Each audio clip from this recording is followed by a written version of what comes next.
computation of the data, you've realized between 2010 and 2023, we've lost more than 30,000 lives through road crashes, which is a very huge number.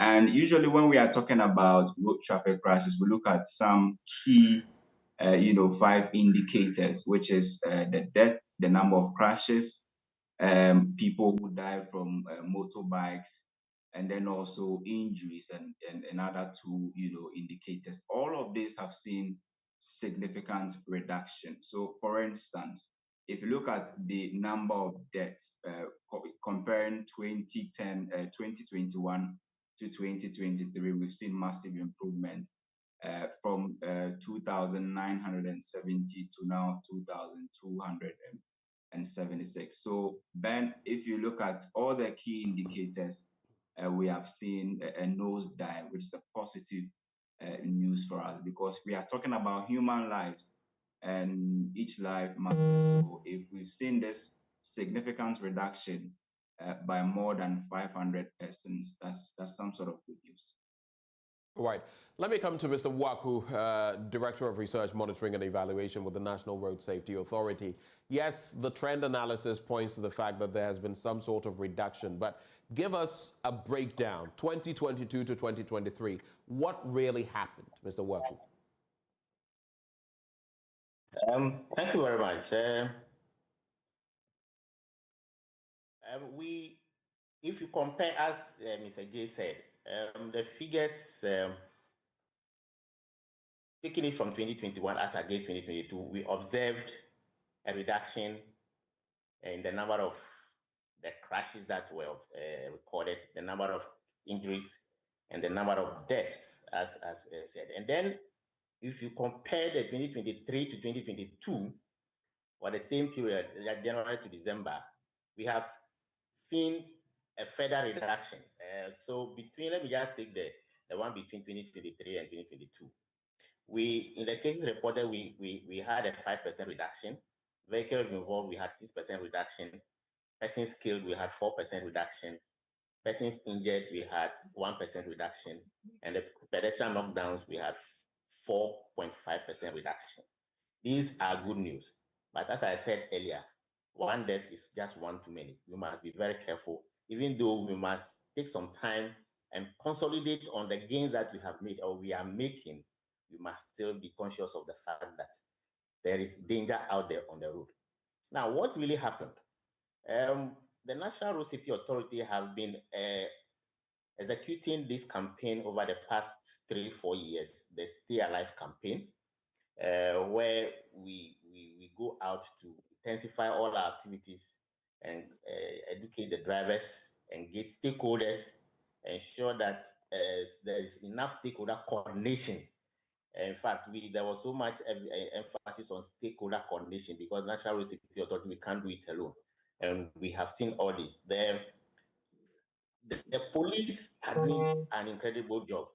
In fact, the motorcycle situation before 2021, we were seeing very massive or steep increases in motorcycle crashes and fatalities. But since 2021 and 2022, when the police introduced their PADI and intervention, and then deploying the police visibility at intersections and all, we have seen a massive improvement in the behavior of motorcycle operators, crashes that were prevented.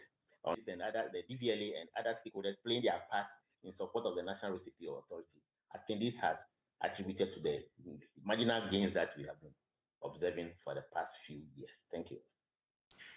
Thank you to at least for this belt of the conversation. Let me come to Cecil Gabra. Any surprises in there? I mean, year on year, we've been talking about these statistics, how bad they've been, but what do you think is accounting for this lowering of the rate of carnage as far as our roads are concerned?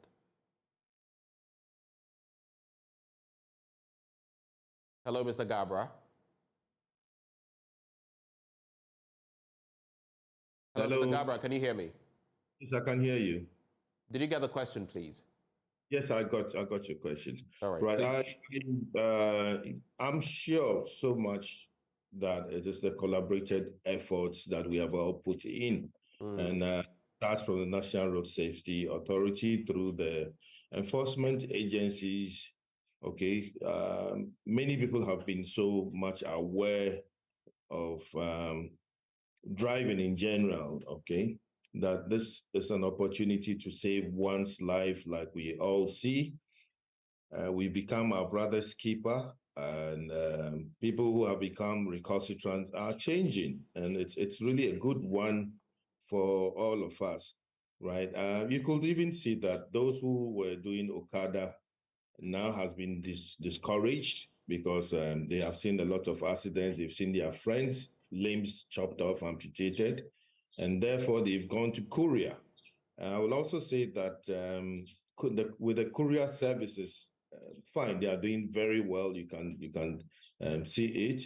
At traffic lights now, those motor riders are now stopping because the police are also everywhere on their motorbikes, ready to chase them and then get them to court. Nobody wants to go to court. Nobody wants to be fined. Nobody wants their motor bikes to be seized. And this is for the motor section. Okay, now coming to vehicles, just like I said, we are also scared of repairs and maintenance. We are scared of deaths, injuries. And so, I mean, we all know that the situation is difficult to have your vehicle at the workshop, even changing an ordinary part. So why do I have to drive carelessly and then involve myself in an accident? If you look at the accident rates, you could tell that every speed which is more than 60 kilometers per hour will put you into trouble. So why don't you drive being in your lane? I mean, being cool.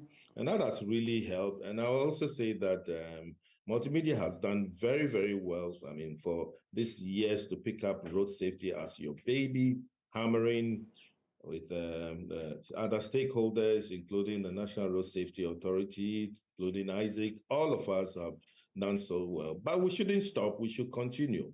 Right, we see vehicles. There are lots of vehicles being brought into the system. But then, what it really means also is that although we have the vehicles being multiplying every now and then, we have the situation where we are being careful. But I'll once again say that kudos to all of us. We've done well. We should continue. Our main aim is to reduce road crashes to the minimum figure, like in Europe. We are doing very well. I'm comparing figures in other African countries, and very soon maybe we'll have an analysis to say Ghana has become one of the best in terms of reducing road crashes on our roads. I want us to now get into, and I think I'll start with you, Cecil, on that. I believe you have the complement of the Ghana Police Service, the Motor Traffic and Transport Department's motor accident returns. The full one, January to December. We'll focus on Christmas later because I also know I observed a number of things. Do you have the full complement of the data for the different regions with Accra and Tema segregated? Do you have that, Cecil? Yes, I have it. Unfortunately, I haven't finished studying it, but I am still looking at it now to say that we have had decreases in all the regions. It hasn't been easy, though, but then accident rate, for instance, in the Eastern region, which was quite high, is now at a low figure. And this also attributes to what I earlier on said, that enforcement is working in this country. You could really tell that the police is everywhere. The courts are also, let me borrow the word wild, that if they take you to any motor court, definitely you will be fined, and therefore nobody wants to be jailed at this particular point in time, or nobody wants to pay any fine. So you look at the regional figures are decreasing all over. It's a good sign to tell you that we are all working. All right. As a Kofi Ajay, I do not know whether you have the full complement of this and whether you could run us through it quickly. If not, I'll have to do it myself. Kofi? All right, so this is what I'm going to do. I'm just going to look at the data for the year 2023, January to December. You look at the different regions. Interestingly, there's a segregation between Accra and Tema. Yes, Greater Accra region, but Accra and Tema for good reason. And you would look at the fatal, serious, minor issues, then commercial, private versus motorcycles, and it gives the breakdown. So you would look at the total, for example, for Accra, fatal, serious, and minor injuries as a result of accidents, 4,797, Tema 994, and I think those are some of the highest figures you will see. But of course, right after the Greater Accra region, Ashanti with 2,312, which has been the tail of the tape.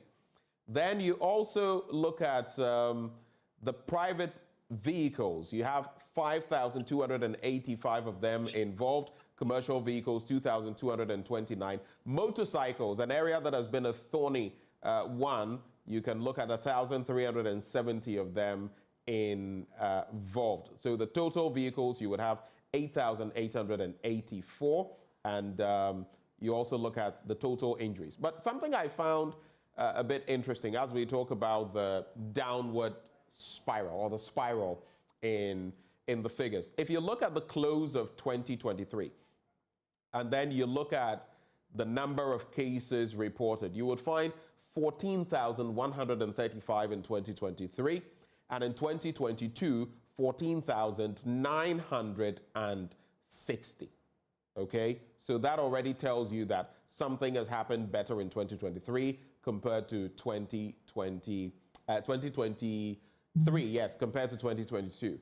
Then for the commercial elements and all of those involved, 8,084 in 2023, 8,645 in 2022. Again, it shows you that the numbers are diminishing when it comes to those involved. When you go to commercial vehicles, no, private vehicles, the total, and I have to keep skipping, so please bear with me, 10,767 in 2023, but in 2022, over 11,000, specifically 11,677. So it continues.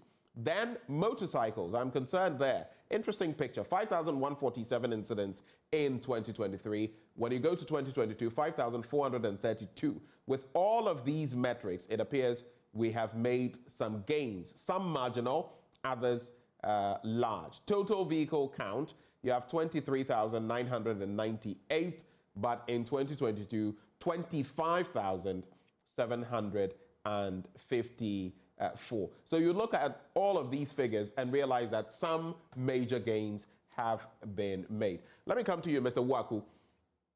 Again, I'll pose the question. As far as the NRSA, the National Road Safety Authority itself is concerned, how have you fed into this? I know the MTTD is out there, or the MTTU. I also know that the police visibility teams are out there. But what exactly has the NRSA done that you feel has helped give us these results? Thank you very much. Before I address this issue, let me just make a comment on the vehicle involvement in the crashes. There is a picture that is emerging. We've realized that the private vehicles are getting more involved in crashes than commercial vehicles. The absolute number of private vehicles that are involved in crashes is more than the number of commercial vehicles that are getting involved in crashes. So it's because the commercial vehicles carry large numbers. That is why we've realized that our focus is over there. But if we don't take care, the private vehicles are getting involved more and more in crashes, the situation may lead somewhere else. So private vehicle drivers must also be very, very careful. National Road Safety Authority, our focus is mostly more on the commercial vehicles because they transport people and mass. But private vehicle drivers must also be very, very careful. Now, At national risk. But even as you make that point, before you go on, Mr. Waku, does that mean also that in focusing on the commercial vehicles, because yes, they carry large numbers, we have taken our eye off the ball when it comes to the private vehicles?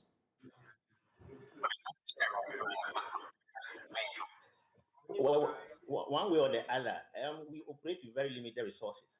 So if we are pushing our resources to commercial vehicles, of course, to some extent, we may not be focusing so much on the private vehicles, but that doesn't mean that we cannot design or a strategy to address the private vehicles. That is where we need to sit down and then design a strategy to get the private vehicles involved in ensuring that they also operate in a safe manner on our roads. All right, please go ahead. You were making a point. I just needed a clarity on that point. Exactly. So the National Road Safety Authority, being the body in charge of the management and the promotion and of the coordination of road safety in the country, we don't operate in a vacuum. We are directed or we are led by a strategy, the National Road Safety Strategy. The National Road Safety Authority has developed a strategy, and this strategy has action plans, and the action plans spells out the activities that all the stakeholders will have to be engaged in. So the National Road Safety Authority in the action plan has its responsibilities. The police in the action plan has their responsibility. The DVLA have their responsibility. Other stakeholders, including someone like Cecil Gabra, they all have their responsibility to operate or to undertake in the action plan. So we are being led by this action, the strategy and the action plan, which is drawn from the United Nations Decade of Action for Road Safety, the second one, which is from 2021 to 2030. So this is what is leading us. When we go deeper into that, the National Road Safety Authority tries to coordinate the activities of these stakeholders.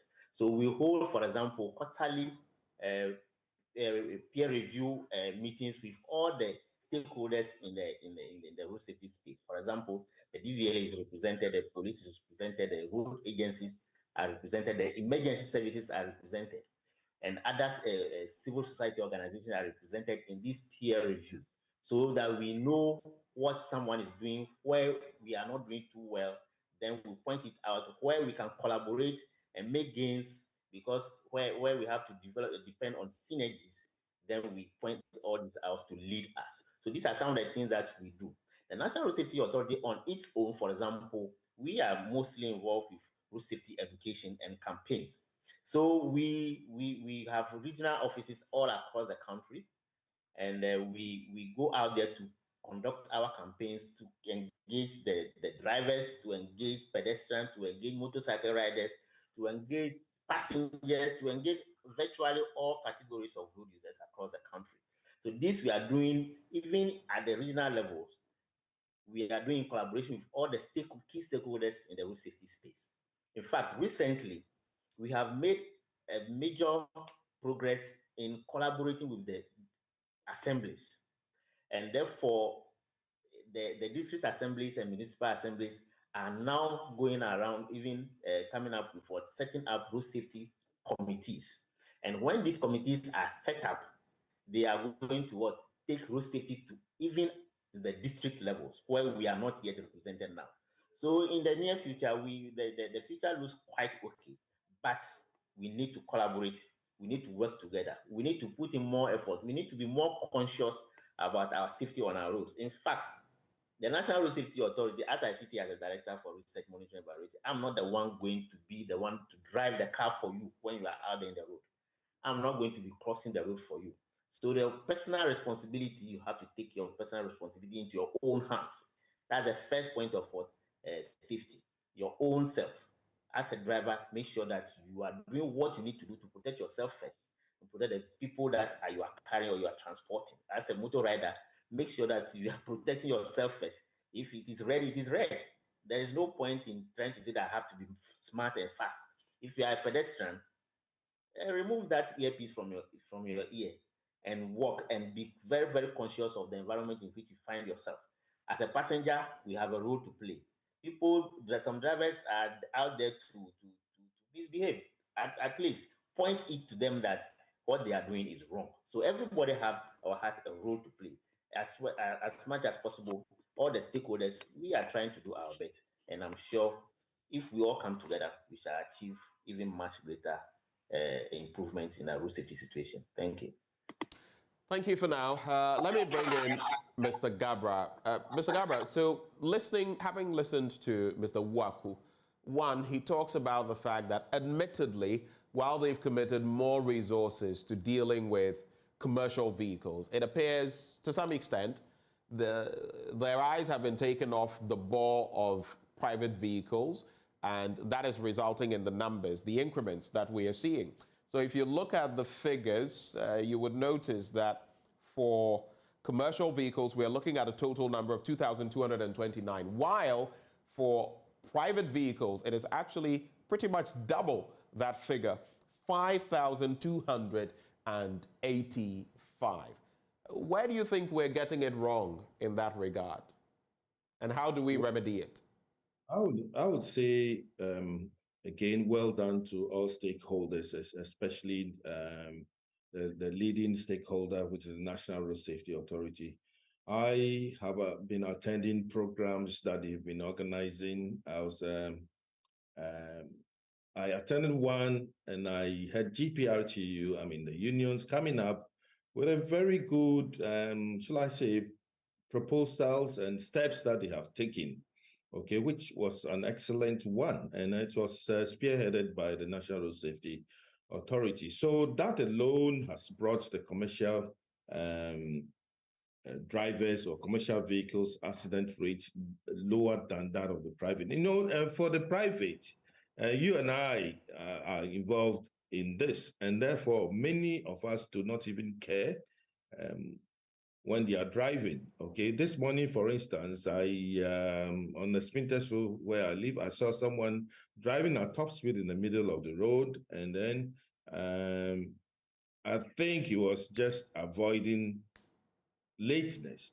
And if you are late, you are late. Just like my brother said, it's much better to start very early than being a recalcitrant driver by driving in the middle of the road like this. Now, such a person, you stop him, and unfortunately, he calls somebody in the police who is on higher, who has that higher rank, and then they will talk to this little officer and say, look, leave him, let him go, and so on. And so we are fond of this. That's the private drivers. And we are rather recalcitrant. We don't really care. Majority of us don't care. We drive anyhow. We don't care.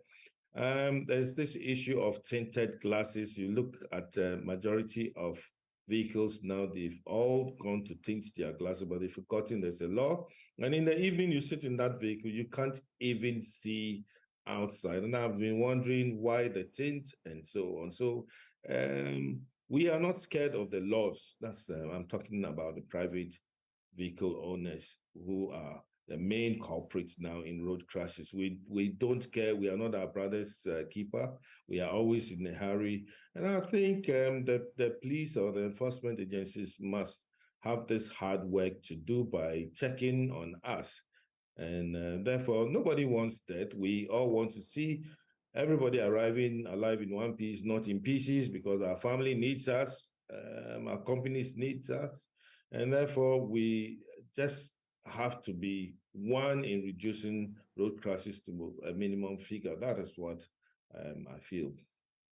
When you look at the data again, Mr. Gabra, you would also notice, like we've celebrated, that whether it's the grand total or commercial, private vehicles, even motorbikes, if I'm not mistaken, all the metrics seem to have gone lower year on year, 2022 to 2023. You would look at a grand total figure in 2022 of 14,960, in 2023, 14,135. Then you would look at the different segments from commercial to private and all of that. Those vehicles, 8,645 in 2022, 8,084 in 2023. It goes on and on, but for practically every metric, before we get to the others from the regions, it appears there is a downturn. My question then is, how can we maintain this? How can we maintain this moving forward? How can we bring to bear even more, Mr. Gabra? Thank you so much. We need to continue with what we are doing at the moment. That is all stakeholders. We need to improve on what we did in 2023, and then continue with a lot more of education, continue with meeting the stakeholders.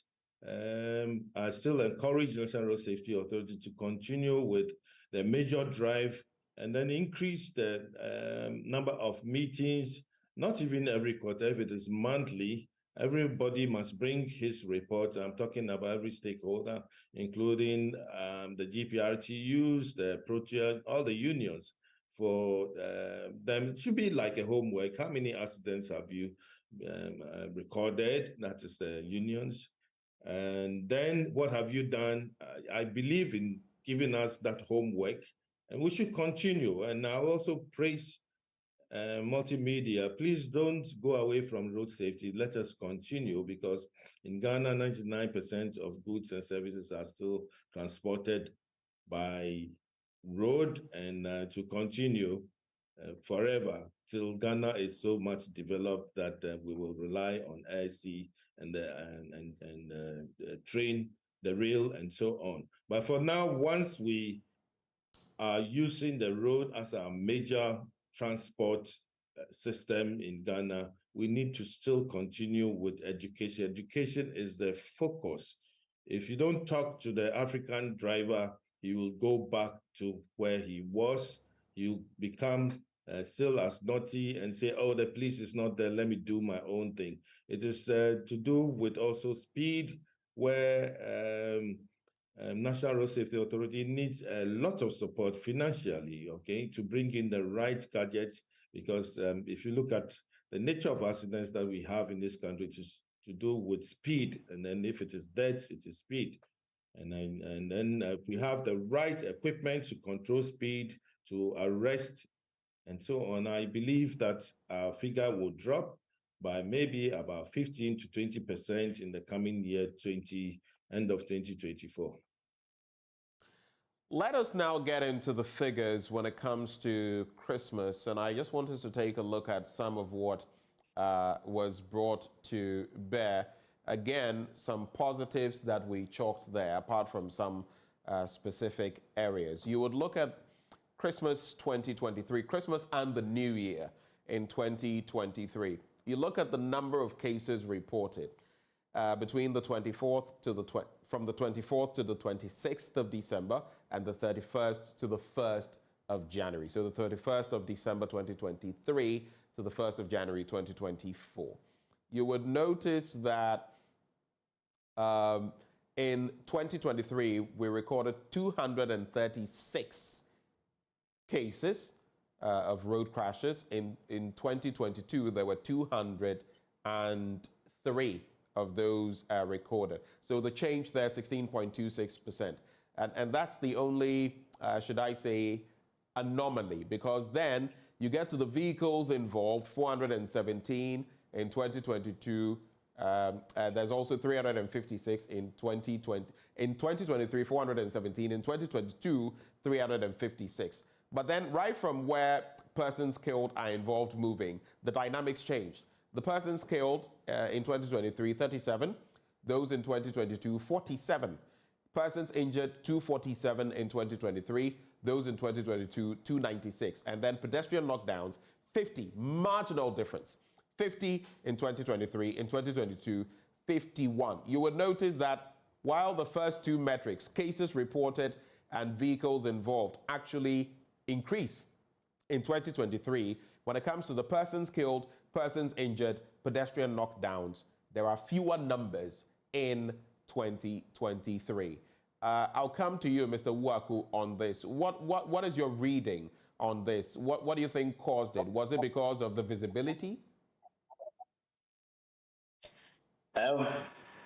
It all has to do with speed, as Mr. Cecil Gabra said. It all has to do with speed. The higher the speed, the severer the consequences, and the lower the speed, the better the managed the casualties. So I will attribute it to maybe lower speeds. If we are having more crashes, but at lower speed, then the severity of the casualties will be lower. And that's what I would say that have accounted for this. We have not really sat down to analyze, to go into the detail to find out exactly what happened. But off the top of my head, speed is at the bottom of what the severity of crashes. The higher the speed, the more severe the casualties, and the more people that may die. And the lower the speed, the lower the casualties, and the less people that will die. Something else that is of interest to me, and I'll run these two by Mr. Gabra as well. You would notice that when it comes to the fatalities, distribution of the fatalities, 19% are female, 7. But then when you look at the fatalities when it comes to men, 30 of them are male, 81%. Some suggest that men are more aggressive drivers than women. Is that something that, I mean, I know elsewhere there is some research on that. Is that something the NRSA, since you are Director of Research, Monitoring and Evaluation, you are looking at, you've taken stock of, and maybe you are addressing? Is that something on your table? Mr. Ben. Okay, so I thought you were asking. No, I was asking that of Mr. Waku because he is Director of Research. I want him to address that before I come to you, Mr. Gabra, on the same two questions. Mr. Waku. Yes, and we are aware that, in fact, the debate over whether men and or women are better drivers or whether men are more aggressive drivers is not, we cannot say it's very conclusive. It's a debate that is going on. Studies have shown that accident rates with men are higher, with men having more fatalities than women. In fact, if we take the total number of fatalities in Ghana, 80% or about 80% involve men, and about 20% involve women. It has been the situation or the pattern over the past decades. That's how the situation is. There are various. But there must be something. There must be something accounting for that. Yes, that's what I'm coming to. Now we are aware that naturally men are more aggressive. So even on the road, they are more aggressive. They are aggressive drivers than women. Women are very cautious when they are driving. If you meet a woman at a junction and is trying to enter the major road, you've seen a lot of men even blowing horn on them. They want to calculate and make sure that before they enter, it is safe for them to do so. But for men, we are risk takers. Our appetite for risk is higher. And therefore, you see a lot of, as Mr. Gabra was saying this morning, I'm sure the driver that he saw driving in the middle of the road was a man. Yeah, so men are more risk takers. Women are more cautious. Now, if, for example, a family is going to travel from Accra to Kumasi, a husband, a wife, the children, who is more likely to drive? Is the husband. So men do more drive, or they drive on the highways more than women. So we definitely have more men being exposed to crashes on the highways. And then also, women, as I said earlier, they are very adaptive to road environments. Women are naturally like that. They are more adaptive. When a woman is driving and meets a traffic, he stays in that traffic. But a man meets a traffic, what's the next thing he does? He tries to divert. So women are more careful, men are more aggressive. So some of these things all account for the fact that there are more men being involved in fatalities than women. But we cannot say that these two general. If we go into details, there are some women that are very aggressive as well. And we have also male drivers who are very, very cautious, like me, myself. So we cannot say that for blanket, women or men are more aggressive, but we still have some men that are very careful drivers. So all these things depend on the skill. If a driver is skillful and you know what you need to do, you are responsible. If you find yourself in the road environment, you are only supposed to do what is right and ensure that your safety is protected. And in Ghana, we don't really have a study that shows whether the men are better drivers or whether women are better drivers. So we need to do an analysis. For example, if you take 100 drivers and 100 crashes of men and then take another 100 crashes of females, where do we see the fatality figures or the fatality rates? That is what we need to do. We have not yet done that. But as at now, if we take the fatalities that are occurring on our roads, there are more men that are being killed on our roads than females. And that means that breadwinners are being lost more than we expect. That also means that more widows are being produced. And therefore, this is the opportunity I want to use to call on women and women organizations to come on board and support the work of the National Road Safety Authority. Because at the end of the day, it is the women that bear the brunt of more men dying on our roads. Thank you. A final point. So you say there's no research on this, especially in respect of the fatalities and how many men, how many women, if you picked 100 each. Is that something you likely will do moving forward? Yes, in fact, it's something that I have decided to do as I have assumed the role of the Director for Research and Monitoring Evaluation. In fact, women in driving is an area that we need to now move into. Generally, even if in the United States, for example, insurance premiums for men are higher than that for women because men are, the statistics shows that more men are involved in crashes than women. And if that's the case, then I think that even the more women that we even have, if you are a staff, the more women drivers that we have, the more women drivers that we have in our even commercial sector, then the safer our journeys will be because we know women are more careful. So it's an area that National Road Safety Authority is trying to move into. And before we can do any or design any strategy, any approach to improve this, we need data. And it's an area that we need to study into and find out what we can find and then use that one to inform the policies and the strategies that we design later to address the situation.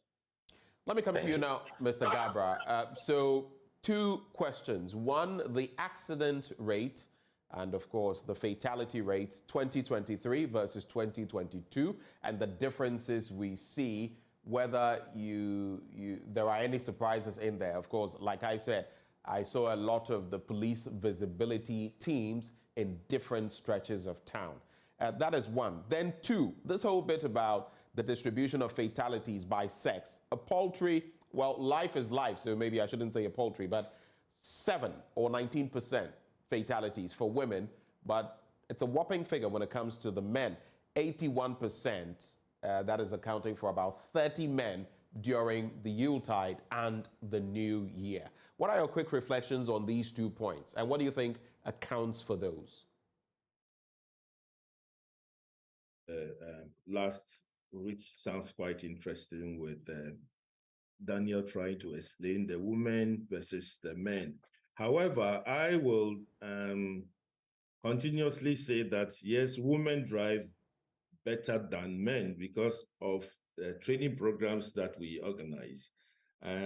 For now, we are doing truck driving, training very experienced drivers to drive the truck. And I'm talking about a long vehicle. Believe me that the women are doing very well. They are very cautious. And for me, I know when I sit in the woman's car, I am rather safer than a man's car, right? We should continue to do the research. And Danny, I will challenge you to do the research. And I know for sure that the women will win. Of course, when you speak to them, they'll tell you that, but I've been carrying you for 9 months, and therefore I should be much more careful. We are just the producers. Give the sperm, and then the woman carries it. It's the woman that suffers. And therefore, if she is driving, she's much more careful on the road than we, the men, okay? A woman will not, and this is from my little training research, that a woman will not tailgate. A man will tailgate. That is close, driving closely to each other. A man is always, most men are always much more aggressive. Of course, we have women who are also quite aggressive in driving. But for example, I'll give you another example that I'm a Catholic. I had to organize Metro Mass buses about 3 years ago to Kodiabe for us to have a retreat program at the retreat center. I got to my parish very early morning, and then I saw ladies around. I said, "Where are the drivers of the buses?" And then they smiled. They said, "We are driving." And I said, "Wow, okay." So I sat in front of the first bus as a transport consultant, and then believe in me that, look, this lady driver was so perfect. I couldn't say a word during the journey, that is to Kodiabe and back, and all the bus drivers were following. So when I came back, I had a little party for them, and I said, "Wow, let's take pictures." Women are driving very well than men. I should tell you the truth. So, Danny, I'm charging you. Let's employ many more women than men, and then our accident statistics for 2024 will be on a decrease. Now to the issue of accidents that were lower in December. Am I right? Right. They were because when 24th, I had a shock of my life when I hit the ring road. I saw almost about 200 motorbikers from the police. And this was in the evening, okay? Around 7 o'clock, 8 o'clock, they were in a convoy, a very long convoy, and I had to find out where they were going. And they were distributing them at various places, okay, so that they will do. So that they will be checking on us. And then so far as they were even visible, and you could see their strobe lights, that is the red and blue. That also reminds me, there are other commercial vehicles and other individuals using the strobe light for the police. And the police, if they are listening, they should mount an attack and then remove those strobe lights. The red and yellow belongs to the police, okay? Right, we'll have to do an education on it one of these days. So it was a long queue, and they did all these distributions, and then all over the city, you will see the strobe lights on. And as soon as you turn to, let's say, Laboni Junction, and then you see the strobe lights, nobody should tell you that, hey, Jack, be very careful because police is very well, everywhere else in the city. And this alone was a deterrent to recalcitrant drivers, to drunken drivers, to know that, hey, don't go to a party and booze. If you want to booze, stay in your house, booze, and then sleep. Get your own hangover, and the following morning, if you have to solve it, you solve it. So stakeholders has been the trick to reduce the road crashes of 2023. And I've said it several times that, hey, more grease to all of us, starting from National Road Safety Authority. And no, Danny hasn't slept. Daniel hasn't slept at all. I mean, during those festivities, I know, together with David Adontin, engineer, and all the team of all those young guys, I'll say, well done to you. You've done very well. And then to the Ghana police, to the stakeholders, all the stakeholders, we have all done well. We must continue. We must not stop it from here at all. It should be a continuous process in reducing road crashes. And we should also look at punitive measures for such recalcitrant drivers who continue to flout the road regulations. If we deal with them, I am very sure that we will get to figures that will be not alarming, but maybe 50 accidents occurred in 2024. Believe in me, it can happen. Let me read this message from Raymond Abiu. It says, Mr. Akakpo, one of the biggest problems on our roads is the fact that we don't have enough road signs or warning signs. You're coming to a curve and there's no warning sign to tell you to reduce your speed. No proper road markings. These are some of the contributory factors to the fatalities we see on our roads. I want you gentlemen to pick that and also respond together with this as we get ready to wind up on this conversation. You would notice that per the trend of deaths over the Yuletide, I should say, you would notice the Ashanti region overtook the Greater Accra region, 15 fatalities to 9. But there were regions that recorded nothing, and I feel we should commend them. Upper West, 0. Savannah, 0. Northeast, 0. Northern, 0. Oti, nothing. It's Upper East as well, nothing. So the entire northern belt, if you want to add the OT stretch, which Dambai and the rest, nothing. Bono and Ahafu regions, nothing as well. Bono East recorded 1, Western 1, Volta 2, Eastern 2, Western 2, Central 4. So maybe you can say the highest are Central, Greater Accra, and Ashanti. And I feel that is worth commending. I don't know whether you have any thoughts on what Raymond Abiu, the message he sent about no proper road markings before we move on. Mr. Waku, do you have any reactions on that? Yes, it's just unfortunate that at certain sections of the road network, we lack some of these furniture and safety things that will make our driving more safe. I think the road agencies, within the constraints that they are operating, are doing whatever they can to ensure that safety furniture is provided or safety features are provided on all road networks in the country to ensure our safe use. However, if you are driving in an environment where it's difficult to even navigate, as a responsible driver, you need to be more careful. You need to be extra careful because the safety features are not there to help to guide you. That is where you even have to trigger off your safety consciousness that, oh, the road is not safe and therefore I must do something to protect myself. I'm not holding brief for the road agencies for not providing this, but as I said, personal responsibility. It behoves on you to do everything possible, and we have the ability, we have the power within ourselves to protect ourselves in any road environment. If the road is infested with potholes, what do? Do we drive through them? We don't.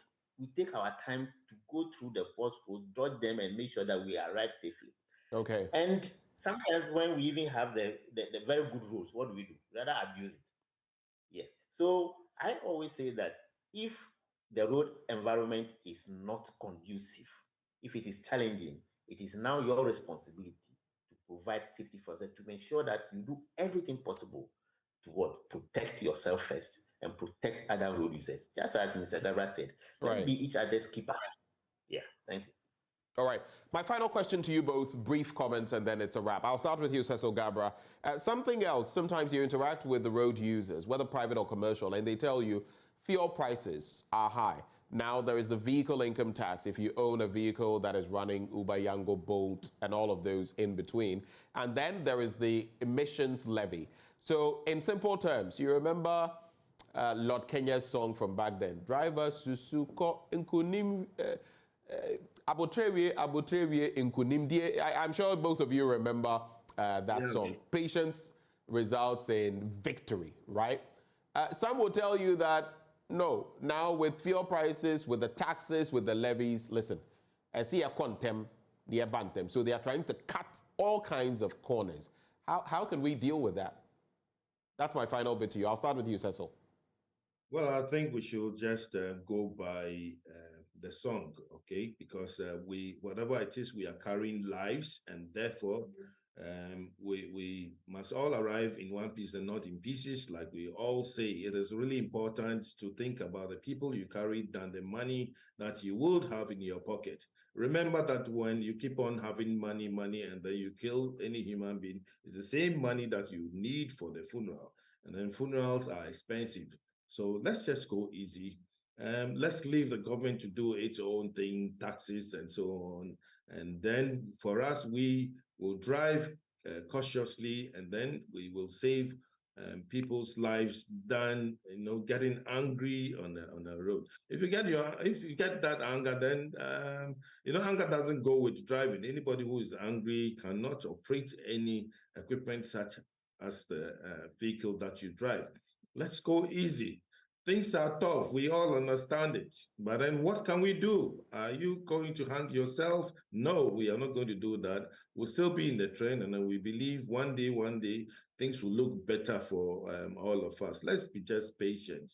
And patience, of course, pays a lot than we becoming angry. If you're angry, stay home, don't drive. Right. Don't bring on our roads. Cecil, thank you very much. Final words, Mr. Waku. Yes, in addition to the patience that Mr. Gabra is talking about, I think the Bible says, for lack of knowledge, my people perish. We need more education. We need National Road Safety Authority, the stakeholders. We need to do a lot of education. In fact, even the road agencies need to do education on the philosophies behind the construction of the design of their roads. So the education is not only coming from the National Road Safety Authority, but from all the stakeholders. Let's go. And then the police must step up their enforcement. In fact, they are helping a lot. We must give credit to the police for what they have been doing for the past years. And they must take it up and then move it forward. And all of us must join the wagon, the train in delivering safety on our roads. Thank you very much. Thank you. That's one major thing, which is the roads itself. I mean, if we have good roads, that also will go a long way. The potholes on the road, they are no more potholes. They are manholes destroying vehicles. So drivers will also talk. Let us have good roads in this country. Let us fix the right road signs in this country. And then we'll have that. Thank you. Thank you very much, Cecil Ebo Gabra, CEO, Top Tech Transport and Logistics, and then Mr. Daniel Waku, Director of Research, Monitoring and Evaluation at the National Road Safety Authority. Both of them joined us for that conversation. We're making some strides, but we can't get our eyes off the ball.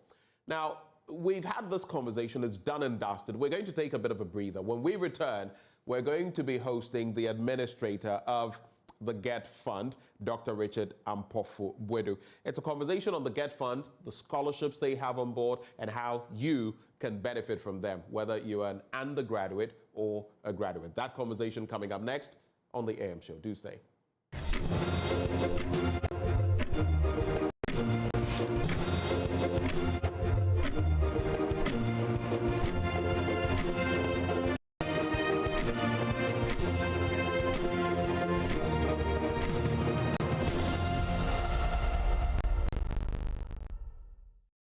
Everybody knows Acrobato.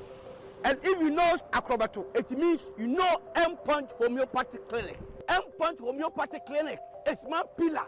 Let's hear what others are saying about M-Punch Homeopathic Clinic. Who will be careful M-Punch one?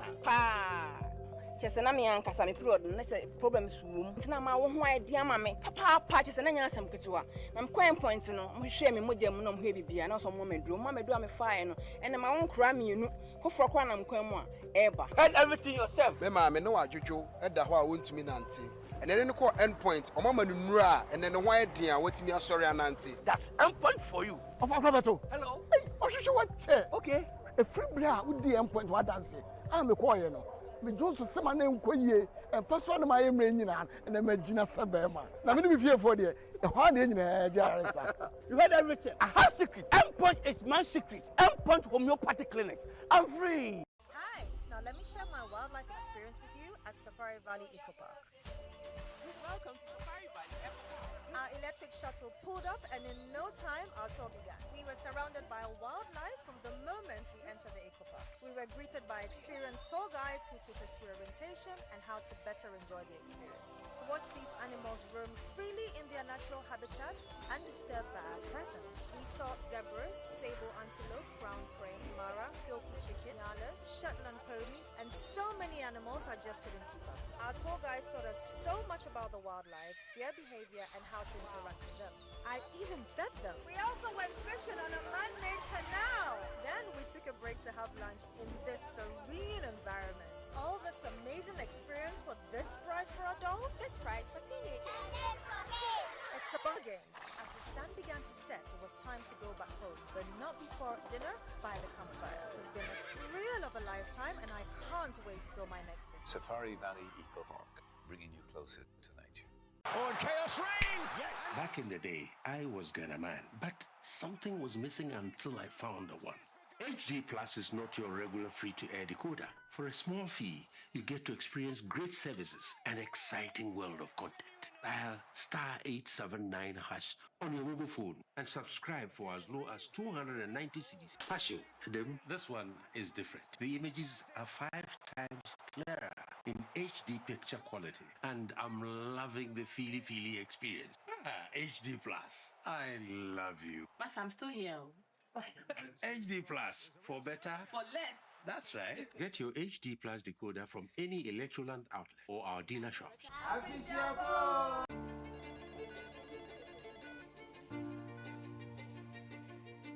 There is something that drives you. The very thought of it fuels you. And even when the road gets rocky, you keep going.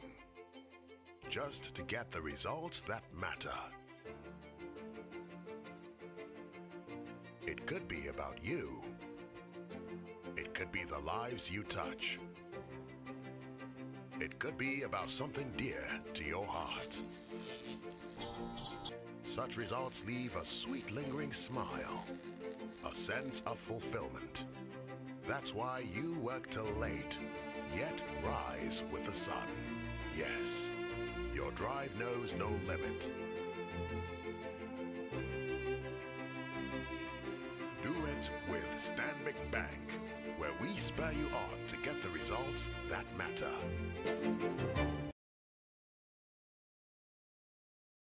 Far away.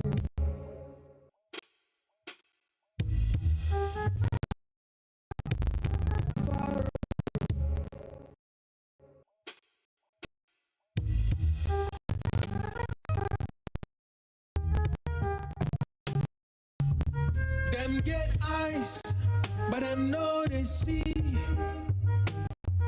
Them get hot, but them know they feel. Some too they get mind, but them know they think. That be why we all day inside a boat where we they sink. I say them get ice, but them know they see. Them get hot, but them know they feel. Some do they get mind, but them know they think. That be why we out there inside the boat where we they sing. Myopia, they know they see nothing. Ice cold heart, they know they feel nothing. Bad minds, all they know they think about you. That we all day inside boats where we they sink. I say, myopia, they know they see nothing. Ice cold heart, they feel nothing. Bad minds, all they know they think about you. That be why we all day inside the boat where we they sing.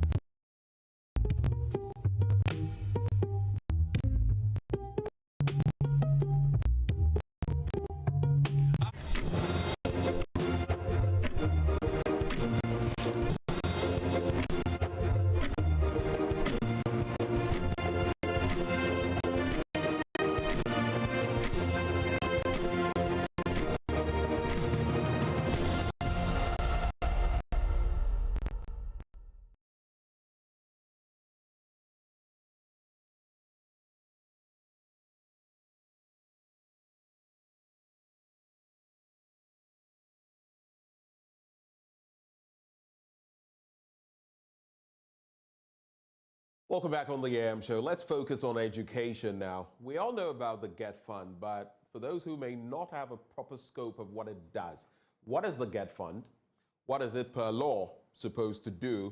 And what are the latest bits when it comes to the scholarships available and who can benefit and what must be done? Well, to answer all of those questions and more, we've put together this interview, this conversation, and we have joining us the administrator of the GET Fund, Dr. Richard Ampofo-Gwedu. He joins us in the studio. Doc, a very good morning to you. Thank you for joining us. Morning. Right. So I think to set the tone for the conversation, especially for those who may have, for one reason or another, lost track of what the GET Fund is supposed to do. What is the GET Fund? What is it supposed to do? Thank you. I'll first of all would like to say Afishiapa to your cherished viewers and listeners. The GET Fund is a short form of Ghana Education Trust Fund. It's been in existence for over more than 20 years. It was set up in the year 2000, Act 581 of 2000, Act of Parliament. It was during the regime of the President Rawlings that it was set up, but actually its operationalization was done in August 2001 by the then President Kufuor. So you see that even if you're looking at GET Fund in its growth period, you can see that GET Fund is in its youthful age. The Act sets the fund where originally, that is traditionally, it was a 2.5% VAT, but it's been moved recently to 2.5 straight levy. The main objective is providing supplementary funding for all the levels of education, that is tertiary, secondary, and then primary. And then it also supports the ministry and its agencies in their activity. Right. It has a 17-member board of trustee, and this money collected is distributed through Parliament with what they call the distribution formula.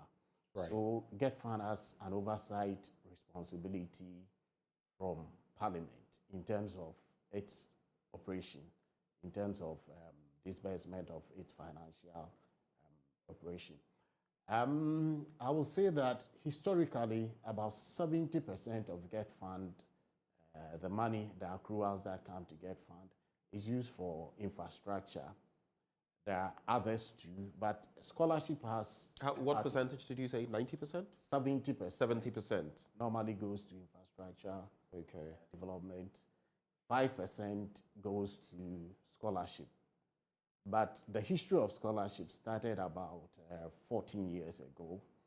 GET Fund created a niche for itself where in the Act it's supposed to give supplementary funding to Scholarship Secretariat for basic, for local scholarship. And then that point in time, there used to be the Northern Scholarship Scheme at the secondary level. So that too, they did that for them. But there was something that was missing in the scholarship that they saw that the Scholarship Secretariat were doing. In that respect, it was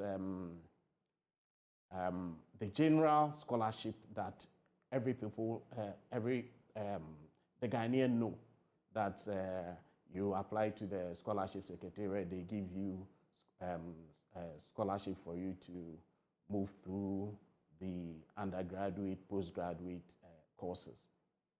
But Foreign scholarship was something that was missing. So I would like to give the 4 categories of scholarship and sponsorship that GetFund does. That's what the GetFund saw as a loophole, and from 14 years to now, they've been sponsoring. So the first one is in the Act, they're supposed to give funding for faculty development through GTEC. In the Act, it is NCT, which is now GTEC. GTEC is Ghana Tertiary Education Commission. So they provide money for them, and brilliant students and those that are in the faculty, like the TAs, they give them scholarship, both local and foreign. So that's the first type of scholarship that GetFund does. The second one is, like I said, the general one that we know. The third one was capacity building. For the capacity building, we find out that, let me give an example, like the police service, where there is a need to train some of them in terms of cybersecurity, in terms of criminology, and GetFund help step in and do that. In the police, we do that in the judicial service. We've funded people in that organization, and they've also gone out to learn. And the medical, that is in the medical field too, we've also helped people to do that. And then there's the fourth one, which is sponsorship, where we do short courses, like 2 weeks. You can sponsor people to go and do a 2-week course and then come back. And then if you look at Prempeh College and then Mamfi Girls, through GetFund, they go sponsorship to go outside the country. They did the World Robotics, and luckily for us, all of them won. So these are the 4 classes of sponsorship and scholarship that we do. Interesting bit. I have so many questions on my mind for you, but especially as you're focusing on the scholarships, later we'll talk about infrastructure, right? The other arm. The scholarship secretariat, gets some supplementary funding from you, right? And I mean, I was a beneficiary at a point. I traveled to Cuba on a scholarship from the University of Ghana because I was within a certain group in there. There has been a lot of talk about some of those scholarships. Do those directly, do you have any connection with how those are disbursed, or that is purely the work of the scholarship secretariat? That is purely the work of scholarship secretariat. We just give them lump sum of money for support, because it's not, we are not the agency that funds scholarship secretariat, but we give them supplementary funding. Right.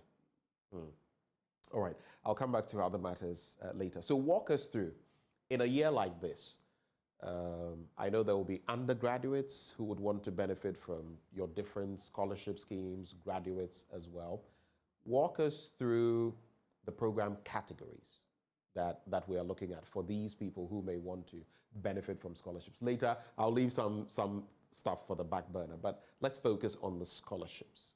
Okay, so for now, our online portal has been opened. That is, one, you must be a Ghanaian. Okay. So the qualification, you must be a Ghanaian of sound mind. 2, you should have gotten admission at the tertiary level. 3, the tertiary level that you are applying for should have accreditation by GTEC. Okay. And then the 4th one is that you have to apply. Because if you don't apply, there's been instances that people come in late during the time, and then they want sponsorship from us. They write to us, and then some of the universities write directly to us on students that are in their faculty, and they think that they require it. Unfortunately, they hadn't applied. If you don't apply, then there is no way that we can help you. So the 4th one is very important. I think it may even be the most important Yes. bit, because I've heard those stories time and again. Oh, but this person qualifies, but the person didn't apply. And is yours a rolling deadline, or it's a hard deadline? Once it's shut for that academic year? Yes, exactly. So for this year, we started mid of December, and we're hoping that... You mean December 2023? Yeah, December, and by July 31st. Sorry, January 31st. It's shut. Yeah, it is shut. This, there is, initially, people were applying with hard copies and all those, and you can see how the whole thing was. And a lot of people come to the fund, and even on the deadline, you can't even drive through getting to get funds, because you see a lot of students. But now an online portal has been opened. At the end of it, I'll give you the numbers and then the link that you have to go through it. So we did this, and it has benefited us a lot in terms of the application and controlling, and then even the scholarship management. I see. Now we'll get to the other bits, but the program categories. Yes, there are graduate and undergraduate. Are there any specific programs you target, or is it free for all? No matter what you're doing, once your institution has the accreditation, once there's GTech on board and all of that, they can apply. What is the stratification? So it is for all, provided it is accredited by GTech. So we loaded the courses that were accredited by GTech onto our portal. Okay. So those are the ones that we think that we have to sponsor, those that are accredited. So we can safely say that all the public universities, I don't know about the technical universities yet, I'm not bringing them in, but all the mainstay universities, the 5+ of them, all have GTech accreditation. And so all their courses, and I'm asking this intentionally because I know that there are some courses, some programs that are still, while they are being run by even some of the major universities, public universities, they are still having issues with accreditation of those courses. That is why I'm posing this question, so that people like that don't end up applying and then later, oh, your course is not accredited and all that.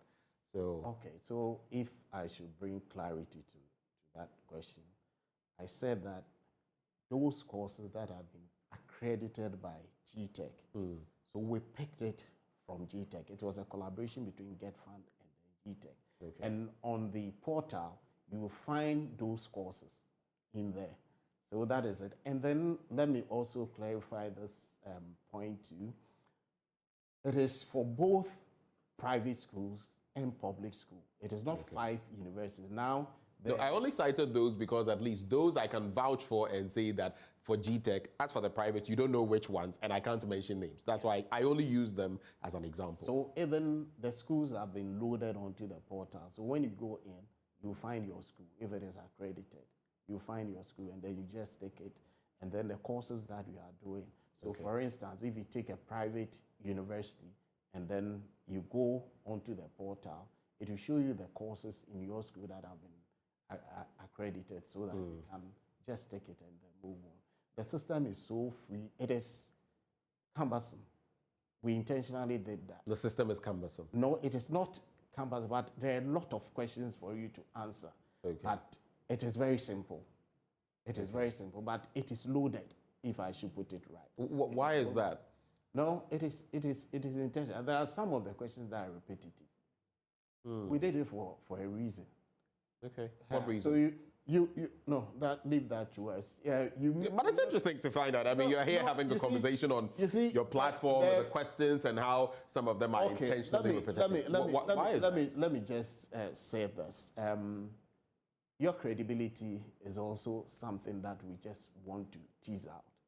So some of the questions we intentionally, we can just paraphrase it in another way to see if you're going to answer it. So the person answers a similar question with A answer, and the next time, similar question with B answer. Then you start seeing discrepancies, and you're asking yourself whether this person is genuine, right?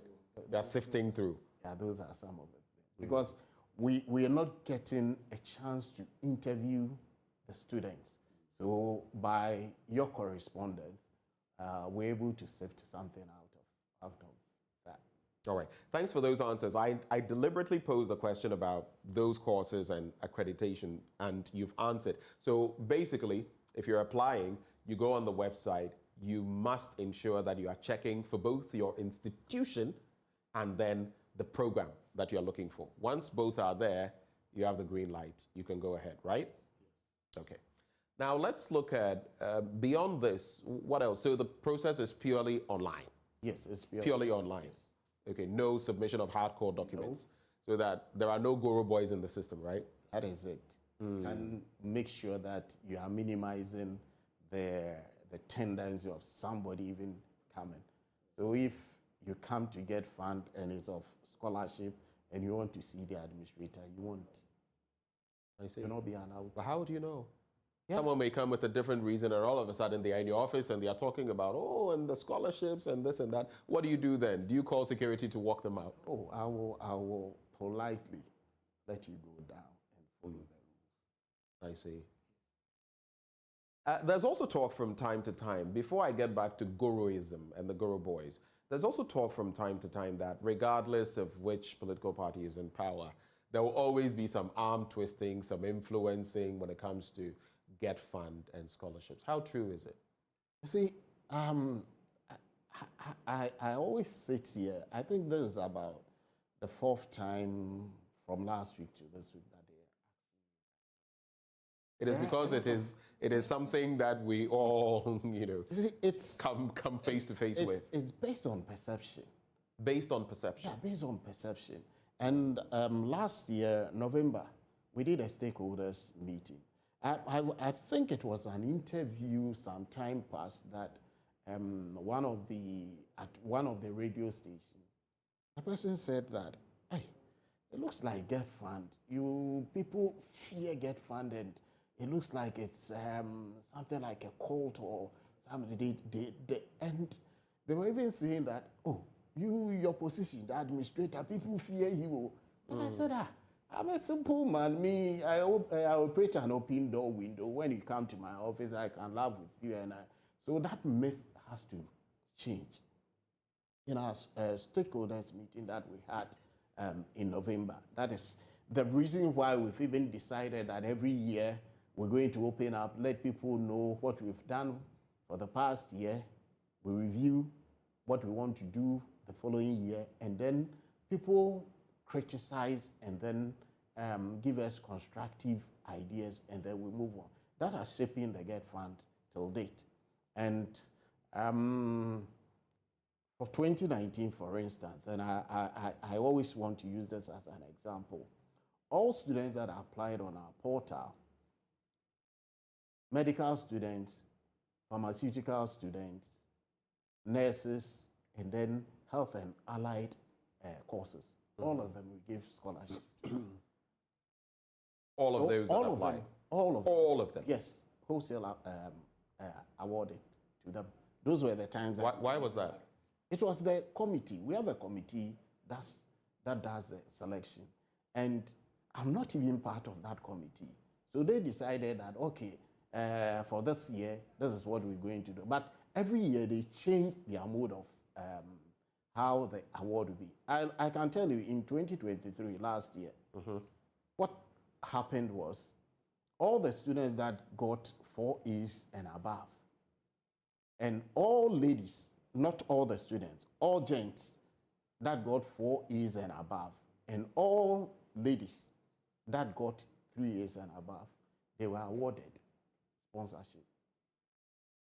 So if this is what is happening there, does it presupposes that there is a party color being shown in there? If in 2019, all pharmacy students, all medical students, and then health and allied, But like you said, the committee sits and decides year on year what to do. This is just a grouping, okay? Those in the medical sphere. How about the others? And over the years, there have been claims. There's this saying that there is no smoke without fire. And even when you come to the scholarship secretariat, which is, I can call it in a way, an extension, an appendage of what you do. I benefited from there when things were pretty rigorous. It was a system. There was nothing you could do. Unless you were in a certain bracket, you wouldn't benefit. That was how I ended up in Cuba for a year. But we've also seen the saga of, even if I may stretch it a bit to the scholarship secretariat, where certain officials in government, certain people affiliated to government have benefited in the past, in the present. You know them. I don't need to mention names. And by extension, the Get Fund's own scholarship program or bursary. Would you say this is not founded, not grounded in some truth? I'm giving you what has happened in there. And you see, Doc, are there never political influences to get you to award X person a scholarship versus Y person? Are you saying that in your capacity as administrator of the Get Fund, how long has it been now? 7 years. 7 years. You have never encountered any political influencing to get you to award a scholarship. Is that what you're saying? It will come. But you see... So it comes? No, let me tell you. No, I'm asking, no, has it come? It will come. Let me be frank to you. It will come. But the ability for you, in order not to fall into that trap, is for you to bring up something that will forestall those coming. So for instance, this online portal, if not for the online portal, there is a possibility of somebody coming and then saying that, oh, the system is going on, so why don't you do this and that and that? So the online portal, it's something that is curtailing those processes or those influence for it to come. Let's go back. In the year 2019, there was this an audit that leaked out from the Get Fund. And actually, that auditing was something that when I came to the office, because of the perception that we had, I said that, okay, I wrote through the minister, let the audit service come and then audit Get Fund, so that if there are some of the things that they are not doing right, we can learn from it and then do it better. So it was a paid-for audit. But the moment they went through it and then saw the whole thing and a lot of all that, we saw that it was on the air. And I was even called to the, I'm saying that I'm the first person that was called to the special prosecutor. And what happened afterwards? It was then later on that they got to know that even this was something that it was... You had called for. I had called for. And based on the outcome, we've been able to streamline Get Fund. And that is why, for now, I'm here, even talking about how students can go through the system and then get sponsorship from Get Fund. Our online portal is also being what? We're now communicating and doing a PR work for even students to apply through our portal.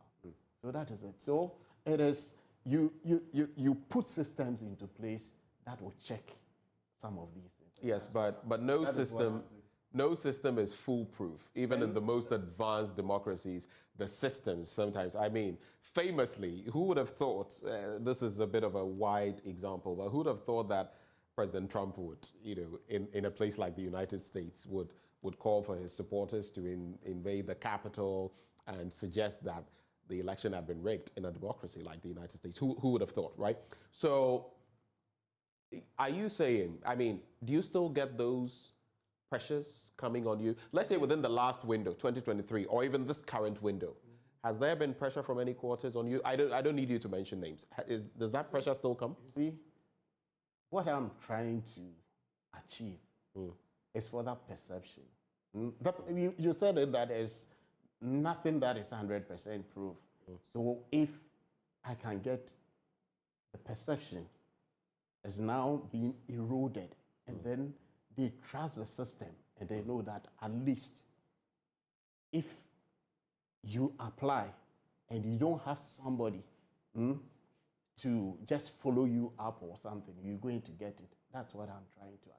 And I salute you. I cannot get 100%, but that is it. That is I mean, if you've moved from even 65% or 50% to 80% plus, it's quite an appreciation. And of course, you want to work on the public sentiment. But still, I'll go back to that question.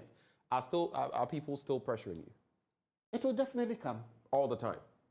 It will definitely come. Like I'm saying, last year, I sat down and then people came. And I told them, no, we've closed the portal. And once we've closed the portal and the person didn't apply, there is no way that the person can get admission. I liken it to you going to University of Ghana. For instance, you go to University of Ghana and you want application. You want an application outside the application deadline, and you want your student to go and then have education at University of Ghana. Once the system is over, you can't. And that is how it is. So you try and put measures and then streamline your processes that will make those systems work. That is it. Let's talk about the guruism, guru boys and girls and all of that. From time to time, you still hear talk of that. Are they still in the system? Have you completely got rid of them? I don't have that guruism. It's not something that is pertaining at GetFund. I can talk for GetFund. If it is GetFund, you can open the lines and then ask them. I did this at the stakeholders meeting. Somebody came and then said that no, it is not true.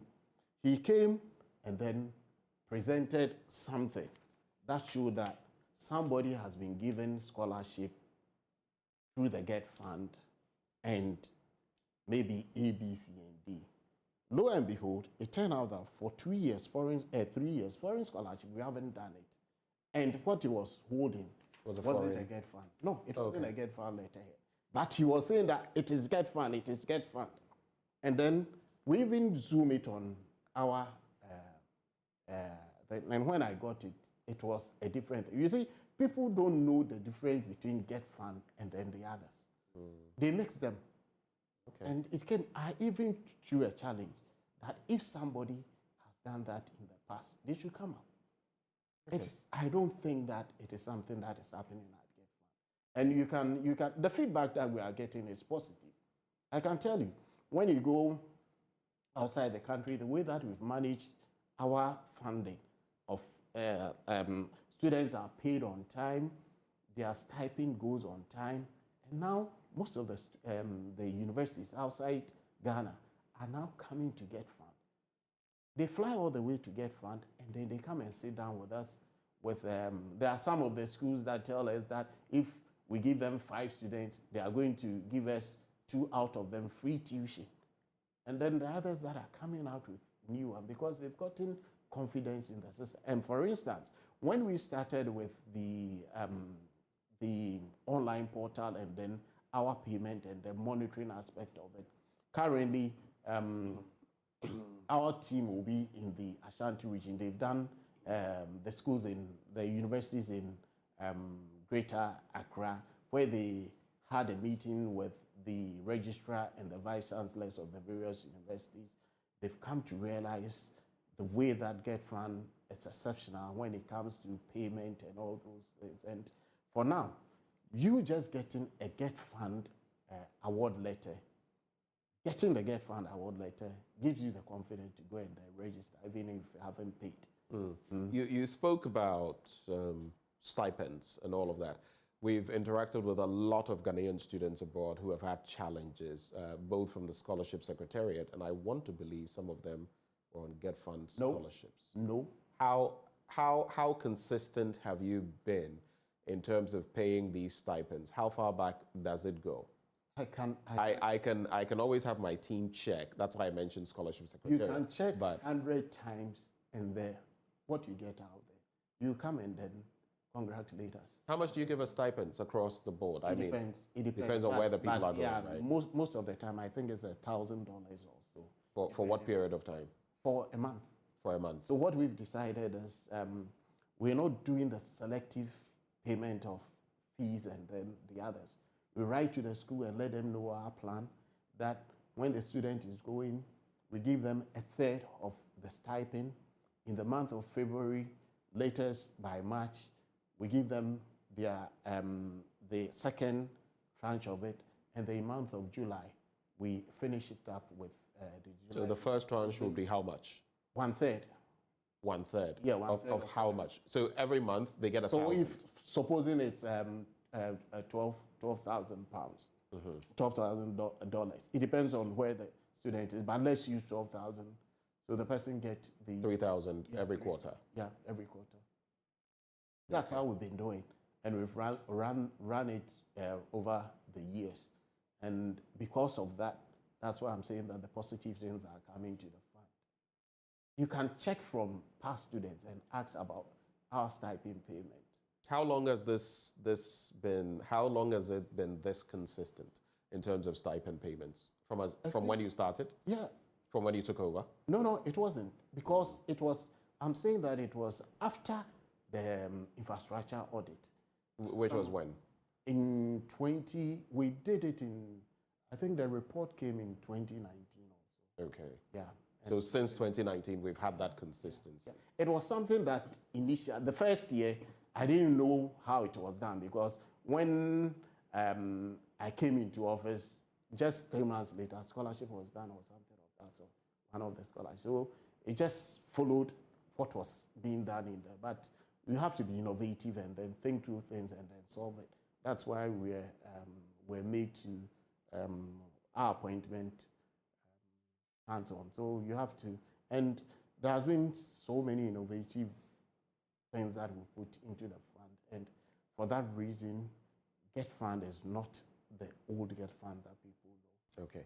I've gone through a bit of the applications portal, but I also saw here when it came to the guidelines, this bit, and I just want to ask you about, for the benefit of those watching us, what the things are that could disqualify them. For example, I see here, you say, when signing up on the portal, ensure correct spelling of your names with the initial letter capitalized. I know there are some of these applications where some of these minute errors could cost you. Is the same with the Get Fund? Yes. You see, for last year, for instance, about 96,000 students applied. And the system is said that the number of times that you go to the portal, when I sit on my laptop, you can see? I can see. And monitor? And yeah, the number of times. So if there is a controversy, I can tell you why you didn't get the application. You didn't supply this, you didn't supply that. And you see, you should know that. So like from what I was saying, 96, at the end, 47, after the first 15 by the system itself, 47 were seen to have completed and given the green light to move into the what I mean is that the 47 were successful, and then at the end, only 4,200 got the award letters when the committee sat. So this, you should know that in terms of percentage, even those that were successful, 10% got it. So you shouldn't make any error when you're trying to apply. So take note of those steps that we've listed. If you're supposed to do A, please do as the system is asking, requiring of you. I'm here to let them know that you can go back and then make corrections till 31st December. So if you've made a mistake in there, you can 31st January. Sorry, 31st January. Right. You can go back to the system and then make those corrections, because those things can take you out of the system. It is meticulous, and you have to go through. Whatever they tell you to do it, you have to. Don't try and then beat the system, because the system will find you out. And I would like to also... So leave nothing to chance. Yeah, leave nothing to chance. I would like also people to know that It's not everybody that apply will get it. People think that by choice they have to get it. The award from the past has about 70% going to STEM program. That is science, technology, engineering, mathematics. 30% to the arts? Humanities, yeah, the arts. We are biased when it comes to gender. We try to, so even in the 70 or 30 classes, if there is, in terms of, like I said, whilst the gents were given 4 A's and above, we lowered it to 3 A's and above for the ladies. And then one thing that we're introducing this year is also on disability. Okay. So they will also be considered in terms of their challenges. Whatever their challenges are, will be factored in. Yeah, it will be factored in. I see. And that definitely is something that warms my heart. I believe the UCC had its first visually impaired lecturer recently, and we're all happy about that. And in law class, I have sat there with visually impaired colleagues who have done excellently well. Yeah. Some of them, one graduated from the Ghana School of Law recently, another one had traveled abroad. These are, disability is not inability or incapacity. We've sponsored disabled students in our foreign in the past, yeah. Let's talk about these scholarships. So for the undergraduates and the graduates, starting with the undergraduates, so you're targeting diploma, HND, degree holders. What else should we know for those who would opt to apply for these? What else should they know? In terms of, there are some... so I'm talking about the applications for 2023, 2024. Yeah, what should they... A column that requires them to attach documents to it. Okay. This is something that is also very important. For instance, if the application is asking you that your nationality, you should show that you are a Ghanaian. There are some of them that add voter register as a proof of their citizenship.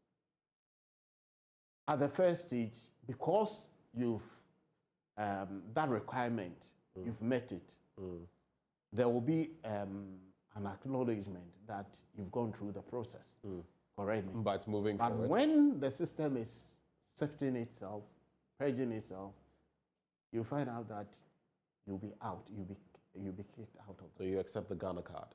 Accept the Ghana card, and then the passport as a form of identification, your proof of nationality. And there are some that, surprisingly, they apply, but they don't add their admission letter. Okay. Yeah. When they applied everything correct, but they don't load their application letter. So how would we, at the fund, know that you've gotten admission? So take note of that. And then you should apply personally. You should apply yourself. Yourself. But how are you going to be able to check? You're not going to be behind the computer when the person is applying. You see, there was an incident that happened, and I always say this. There was a mother that did that for the son. And at a portion that you have to put your name, who is the applicant, the lady put her name there. Put her name there. The person got the award in the name of the mother, and all the other documents, the picture and everything was the son. So it came to light, and we had to cancel it. Wow. That is it. It is something that happened. So a genuine mistake, but it was because the parent was... So even if you're going to do it for the person, it's guidance, just like the JHS to SHS applications, Yes. right? Guide, you can fill, but ensure that you're putting the right details in. And then the other thing is the email that you use in communicating to us. That will be the same mood that we're going to write to them. Some create the email for this purpose. They forget about the password. So you generate it to them and they are not able to. You quite remember that I told you that about 600 students were picked and then they gave them that. At the end of it all, about 300 responded. We had to send emails to the rest. Did a text message, call them 2 times. Some of them responded, some of them never came back. Wow. Okay. And so this also applies for the graduates programs, right? It's practically the same thing. So pay attention to detail, ensure you're feeding in the right information, ensure you're applying yourself. If someone is applying for you, hopefully the person has all the required details, right? Yes. Okay. Let me bring in this interesting question before you cap it off with your final thoughts and whatever else in terms of what work you're doing, the GET Fund. There's also this interesting bit about, you mentioned infrastructure when you started the conversation. I'm going to take you back to that. Infrastructure in our universities, public institutions. You take the University of Ghana, for example. When I was there, I mean, it's been a rolling problem. Is it the case that the GET Fund has somehow been collateralized, for which reason you are unable to help these institutions of higher learning put up these structures? You know that even today, those problems are still happening. The last time there was talk about UG and increased rates for accommodation facilities, KNUST and all of that. What role do you play in the midst of all that? This is a question that I will need about 2 hours. 2 hours, eh? It's a question for the gods, eh? No, it's not a question for the gods. But you see, infrastructure presentation takes a whole lot. It takes a whole lot of dynamics. And even the universities, if I come and tell you how projects in the universities have been run over the years, you will understand that system. So I promise that this year I will come for infrastructure talk, and then you get to know how GET Fund has been abused over the years, even though they are the supporting agency that helps tertiary education and then the others. So I'll find time and then talk about that. No, but we want something on. We want something on. Do you have time? I can give you 3 minutes. 3 minutes? Yes. Okay. So if you take the tertiary sector, for instance, what happened in the past was that allocation is given to GTEC, Ghana Tertiary Education Commission, and then they, by a distribution, give to the universities. So for instance, let's see if University of Ghana get 5 million. What happened in the past was they were involved in multiplicity of projects. So what happened is, in terms of procurement, they have 5 million. Instead of using that 5 million to do a single project and finish it in record time, they split it to about 3 projects. What that means is a contractor working on that project can only go to a certain amount, even if he has the capacity to complete it. For instance, if you split 5 million into 2 million, 2 million, 1 million on 3 projects, the contractor on 1 million can work up to a certificate of 1 million and then complete, that is for the year. And it will come to a grinding halt. It will come to a grinding halt. This has dragged over the years. And I have a presentation based on that. So what you find out is that multiplicity of projects has constituted to many of the projects. But how are you contributing to regulating that so that you don't have these, you can complete projects? That's why I said that it is a whole discussion on its own, because from you can share with us how you are trying to solve the problem. From 2017, the first thing was in the tertiary university, the board decided that no new project should be done in the tertiary sector. So we brought a whole focus on old ones. Old ones, for you to complete all the old ones. So that was the first step.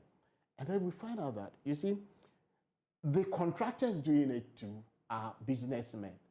So they work, and then when they see that the contract that they are doing doesn't compensate them economically, they just stop. You have to revise the rate for the contractor to go back, because if it is not economically viable, it means that the contractor cannot go.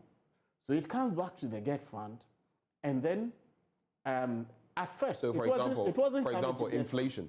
You have to take. You see, the inflation aspect is catered for something they called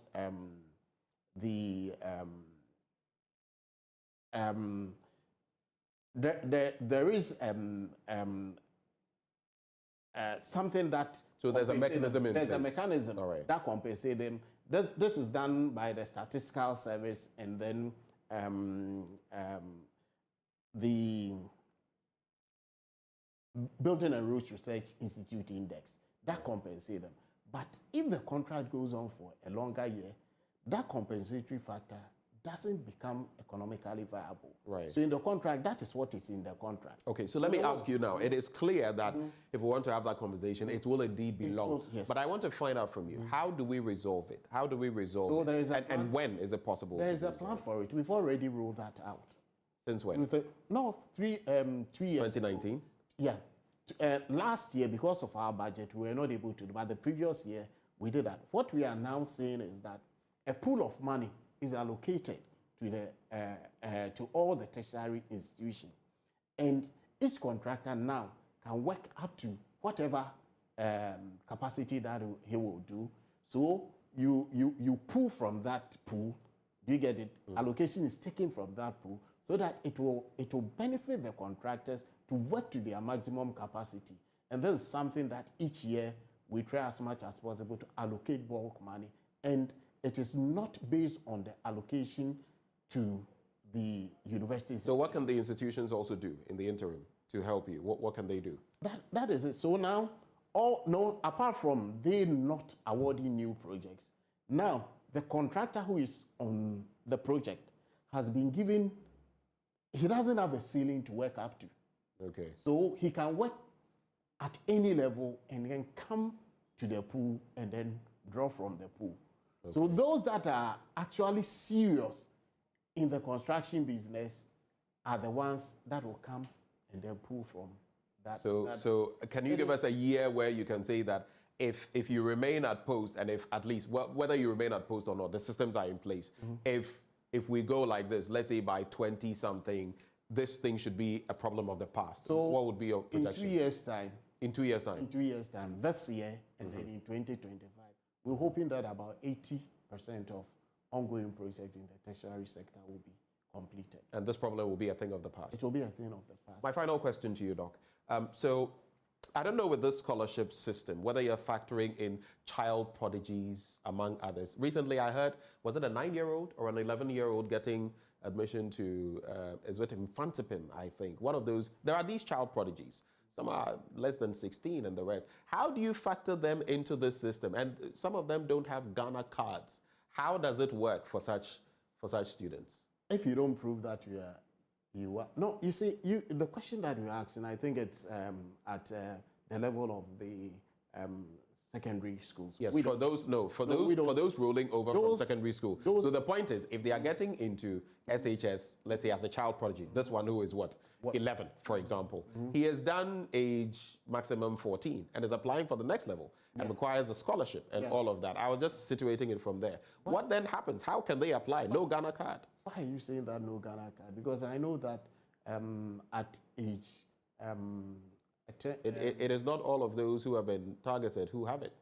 No, so if you don't have it, then... Those who are less than 18. You don't. Because that's... If you want to go to UK, we're doing foreign scholarship. For instance, you want to go to UK and you don't have a passport. How then do you come and tell us that you want to go to UK? So that is the condition.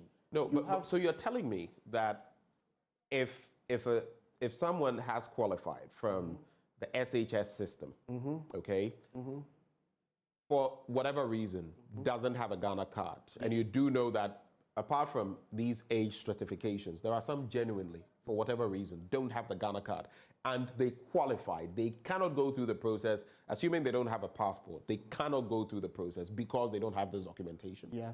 They can't. Yes, that is the... Not even a parent can vouch for them on the back of their being Ghanaian? Our system doesn't work for that. So how do they prove they are Ghanaian to you? So you have to, that is it. Birth certificate? You have to prove. No, I'm asking you, how will they prove? What will you accept? We accept the Ghana card and the passport as a proof of nationality. And that's it? And that's it. So at that age, the person doesn't have a passport and the person has not yet acquired a Ghana card. You can't do anything for them? Yes, that is what we've advertised. I see. But in terms of the person doesn't have the... if the person is a needy student and that, we look at it, you have to apply through the system. There is consideration for that. Because in terms of, you see, brilliant but needy students. We have less than a minute to go, Yeah, so brilliant but go needy ahead. students are those that we give through the general scholarship. But before I go, I would like to let people know the website that you can apply to. Very quickly. That is scholarship.getfund.gov.gh. Scholarship.getfund.gov.gh. All right. And if you have a question or you want help, we have scholarship teams@getfund.gov.gh. Okay. And we have these 3 numbers that you can call: 050-353-7176. Repeat each number. 050-353-7176. Okay. And we have 050-160-1126. 050-160-1126. Okay. And 050-160-1127. You can call, and then if you need any help, we'll be able to assist you. All right. Thank you so much, Doc, for coming. Thank you for joining us on the conversation. We've been having an interaction with Dr. Richard Ampofo-Buedu, the Get Fund Administrator. If you didn't know, now you know. Hopefully you've been informed. Up next on the AM show, we've also got AM Business, courtesy of EcoBank, the Pan-African Bank. In today's episode, some cocoa bill holders have decided not to take part in government's cocoa bill exchange program, and they are asking COCOBOD to honor the payments before the close of the month of January. There's more in James Ashan's report now on the AM show. 2023, monies paid to investors who purchased cocoa bills on maturity were withdrawn from individual investors' accounts without their consent. COCOBOD issued the bill to raise funds. Many had bought the bills expecting to be paid back their monies with interest on Thursday, January 19, 2023. Reports from some fund managers indicated the monies were actually paid on Thursday, January 19, 2023, only to be reversed on Friday, January 20, 2023. The banks have pointed to a directive from the Bank of Ghana ordering them to unilaterally roll over the bonds without first seeking the consent of investors. Banks were under pressure from affected customers. Echikwam, a retiree, was one of the affected customers. He expresses shock at the development since the money was rolled over without his consent. I worked for 36 years. I started at GB Olevant and then went to Unilever. Then I went to Unilever in Zimbabwe. Then I came back to Guinness in Ghana. Worked for a short time. Then as for the investments, one can say I've been investing for a while. Treasury bills, fixed deposits, and all those things. And it's only recently that we took the cocoa bills. We've been saving all sorts of various things, depending on what is going right at a point in time. It was in, was it July 2022? That's when we started with them. Barely a year or two. Yes, barely. So this has been our latest venture, and we've been caught with our pants down. 6 months after the Ghana Cocoa Board launched a debt securities exchange program, under which it invited holders of its short-term debt securities or the cocoa bills to voluntarily offer to exchange their cocoa bills. Cocoa bills holders were asked to sign on to the exchange program, but Echikwam opted out. As part of my retirement, I got a certain amount and I put it there. If I were in another place, and then they came and made another proposal to us, which was interesting. So we moved our funds there, and we were supposed to enjoy our benefit plus our initial capital in January 20. Yeah, that it was in 2001. 2023, yeah, 2023. So we were waiting. Then we had some hints that something was up. So we wrote to them and said, look, sell our thing and give us back our investment. Okay, and they said they would try. So come the payment time,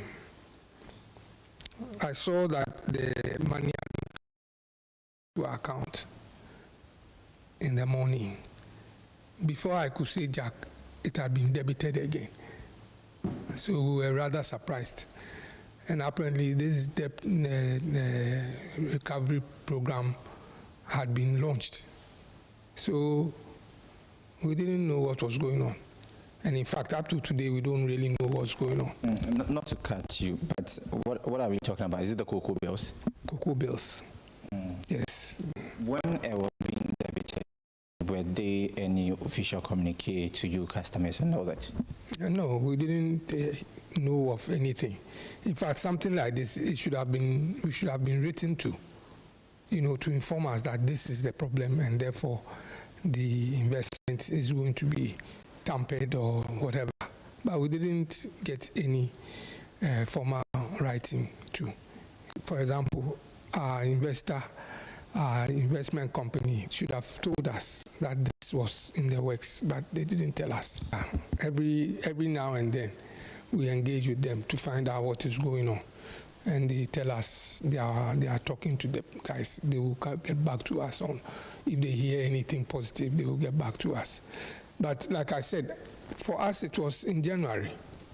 It was in January that this whole thing happened, because on the 20th of January we were supposed to have received our investment and whatever dividends had come on it, but we didn't get anything.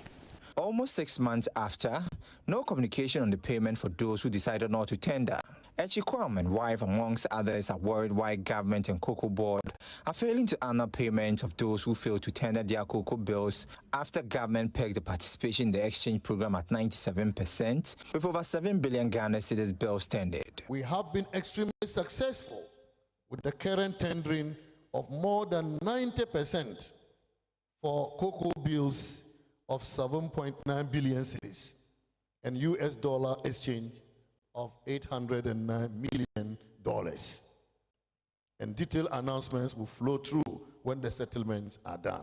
According to Gifty Kwam, wife of Echikwam, footing the bills of their ward in the university has been very difficult. Okay, so the cocoa bills matured in January 20th, and our fund managers were ready to give us the money, and then they got back to us and said that the money was not available, and it was clear from all the news that the funds had been rolled over without our consent, rolled over whatever interest rates that needs to be negotiated for the next 6 months, nothing.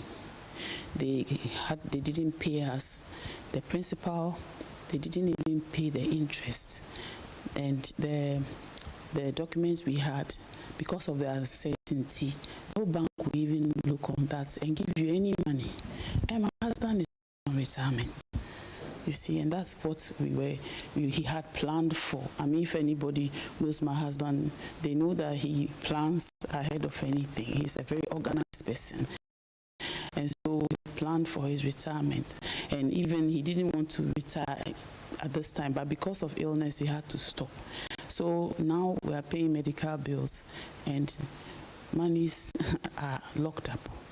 So we only managed through the first 6 months, hoping that by July 20th, we'll get our money back. So, in fact, Tessa said because the Bank of Ghana said institutions were not being paid, they actually put our names under individual accounts and actually inform the regulator so that we'll be paid like all other retail customers. So come July, we're expecting that at least we have suffered enough, our money to be paid us. Only for Cocoa Board to have another press release that's either Cocoa Board or Bank of Ghana, I'm not sure, that we should exchange our cocoa bills for bonds.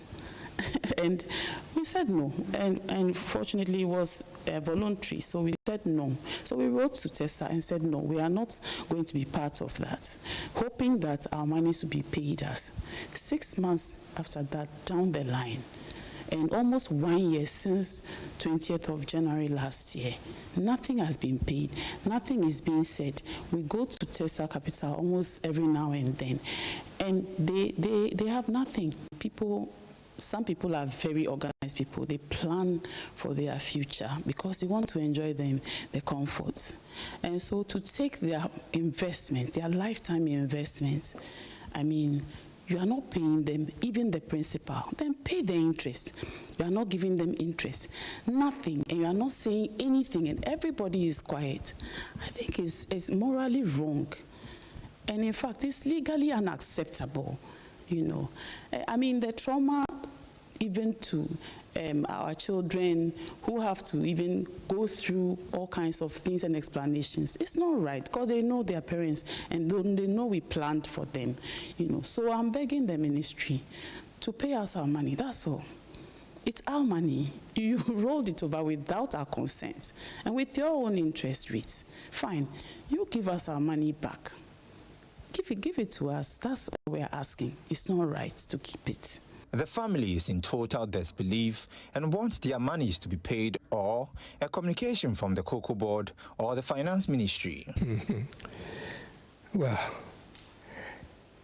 it's not been easy. It's not been easy. I've got a kid in school, in the university, and I have medical bills I have to take care of. We have the house I have to take care of, and it's not been easy. So every month we try and see what we can do, but it has not been easy. And yeah, that's it. It has not been easy. So that's why we keep going to them, to try and get them to tell us if anything is going on, you know. But we don't get any proper feedback. I know you are not the only one being affected by this, but do we have other groups who are also complaining about similar situation? Well, really, yes, there are other people also going through this. I know I don't want to mention names, but there are other people who are going through similar challenges. I know some people have died because of it. I know some people who are very sick. I know a lot of other people, but this one is, you have to cry for yourself because the way it has been done, we don't get together like the previous guys got together to stage a demonstration and all that, because really we don't know ourselves. So we don't know what to do anymore. Yeah, we demanded that our monies be paid us, and they said that the only hitch with the first payment was that Bank of Ghana said that the monies had been put under one institution, and it was considered as an institutional investment. And so they went ahead and segregated the accounts so that individuals will have their monies under their names with the regulator. So they knew that since that criteria had been met, then we did not have any problem collecting our money in July. So they were very sure that we'll get our money in July. Come July, monies were not paid. And then you say that we should exchange our cocoa bills for, for bonds. And so we were taken aback because it hasn't been easy. It was not easy till then. We're hoping that at least we'll get some relief in July, and nothing happened. It's a very stressful situation to go through at this time when my husband is on retirement and actually not that well, Is it a joint investment between you and your husband, or it's just? Yes, it's his investment plus mine put together, which we invested there. And we looked for the best option because it's like a pension stuff. We looked for something that has zero risk. And at the time, who would have thought that cocoa bills will have issues?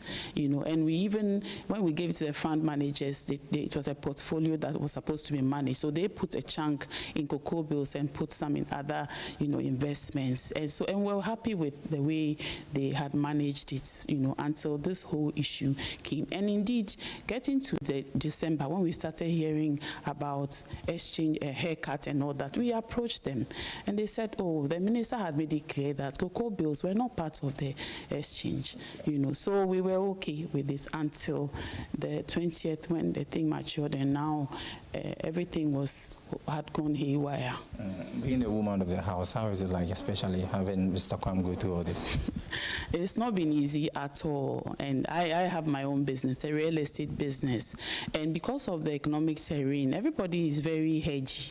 People are not too sure of where to even invest. So sales, nobody wants to buy anything at this time. They're just like waiting to see what the next move will be. So even that is not really helping for me to even say I'll support him with that. And we have a home to manage. We have our last born in university. It's been very, very difficult. Nobody wants to go through that at this time of their lives. Cocoa bill holders, just like the Kwam's family, are asking for an update on payment for those who decided not to tender their cocoa bills. James Ishen's report for Joy Business.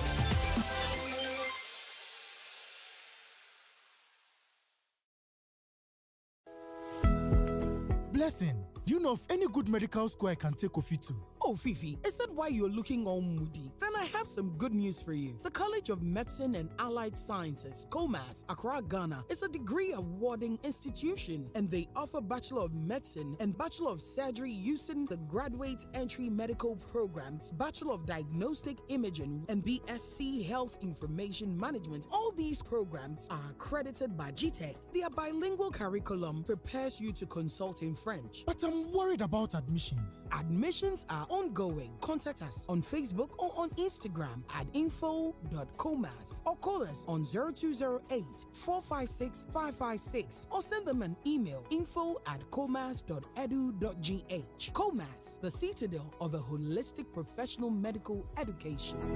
Afa, Simap scan and read promo. Feeling the brutal. Minyanum dice for, messing for any artisans now. Simap scan and read promo. You know what I mean? After what you sue quality Simap cement, our show 50 kilogram. Kusuro for sa a jumano and cracky. Na a drebu. Ama what you wanna IFF. Just perfect finishing for baby. Now we need a check your baby. What is meant to be a Jumavia? Tibag no, na scan a QR code no. Kai say, and Pedro will scan a QR code no. Now win your points. Points no, now would be to me a check yet to say mobile airtime, walking gear, shopping vouchers, cement, motorbikes, assassin, block machines, and near check your baby. So points no do a check the open one. And one is a who claim or apples. Minia, make you lose all, Koswana scan it, na Simaf scan and win promo idea. Oh, yeah, you winner. Shannon so say, who are boss me and son, I would be build all points. And she check a crowd.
What can I say? Thank you so much, wonderful people, for watching the AM show this morning. Join Sweetie Abochi and yours truly, same time tomorrow for 4 hours. Up next, Joy News Desk with Aisha Ibrahim.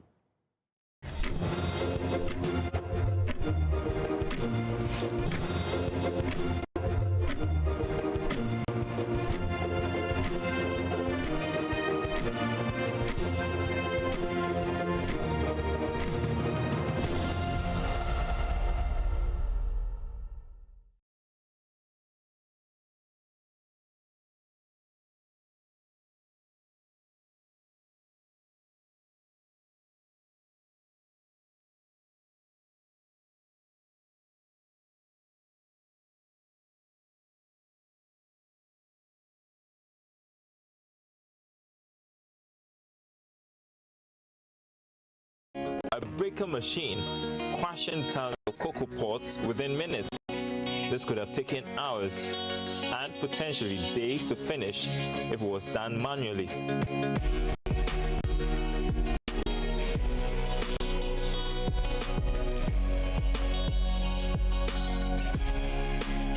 The innovative cocoa pod breaker machine was created by Daniel Chumesi and Elizabeth Amwa, who were both trained at the Design and Technology Institute. Both Daniel and Elizabeth hail from cocoa farming communities and understand the challenges with manual crushing of cocoa pods.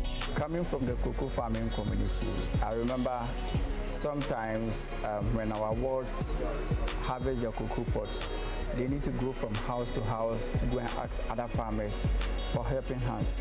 And sometimes when we get to the farm and the pots are too much, a way to motivate the farmers to be able to break a lot of pots is to motivate them with stuff like sardine. So they place the sardine on top of the cocoa pots so that it will ginger the farmers to break a lot of pots. On the Joy Business Farm this Wednesday on TV, radio, online and on ground. The Joy Business Van brought to you by EcoBank, the Pan-African Bank, and MTN. What are we doing today?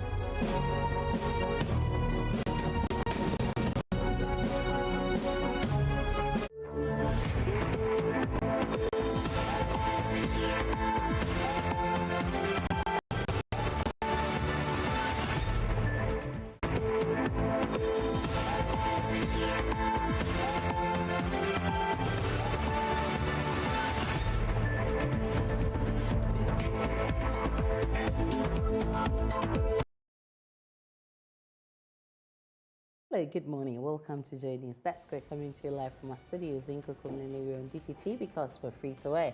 Coming up this morning, National Chief Imam's Office welcomes calls by the Seventh Adventist Church for a review of the voting day of December 7, which falls on Saturday, the Sabbath day, but calls for a wider consultation. We'll hear that proposal by the SCA and also have a conversation with the Office of the National Chief Imam. Also this morning, Momo fraud persists, with many people losing their monies to cyber fraudsters, even after linking their SIM cards to the Ghana card, a measure touted to fight the menace. How do we win this war?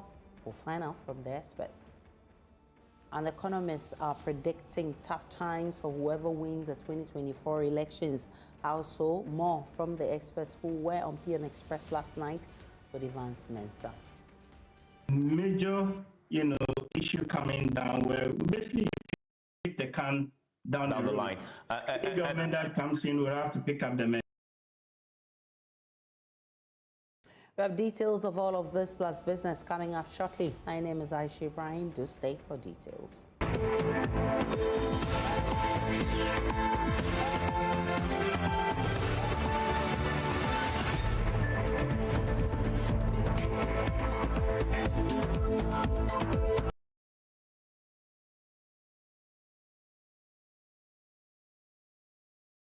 The Office of the National Chief Imam has welcomed proposals by the Seventh-day Adventist Church calling for a possible review of the December 7 date for general elections.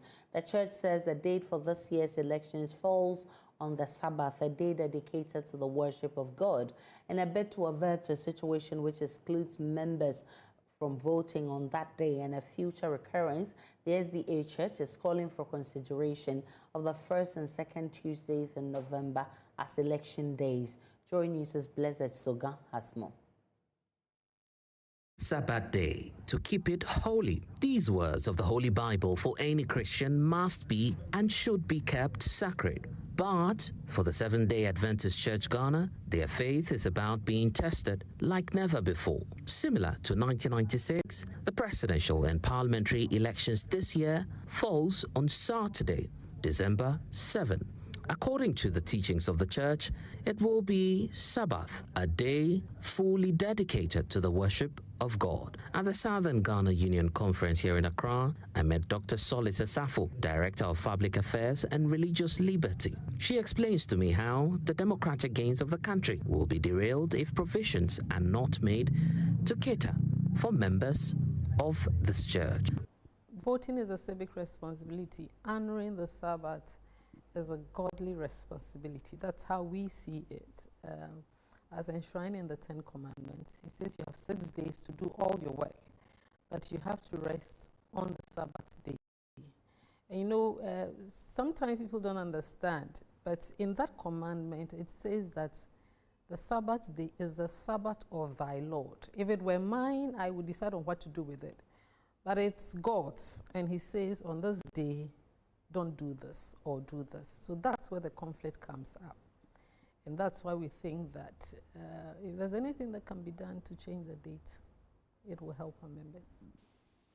And now we know that you've sent your petition to the Electoral Commission detailing your concerns and what it is, the challenges you have about December 7th and the need to either move the date to November or try and get a date that will not be a Saturday. Have you taken any other step to raise your concerns to the state and to put across your demands? In June 2021, we actually had an appearance with the President of the Republic and placed before him our concerns. We followed that up subsequently by writing to the Electoral Commission in February last year, indicating or making a proposal for a change. What we were proposing was not for a date change, but we were proposing a day. So we proposed in our submission to the EC the first Tuesday or a Tuesday in November or December.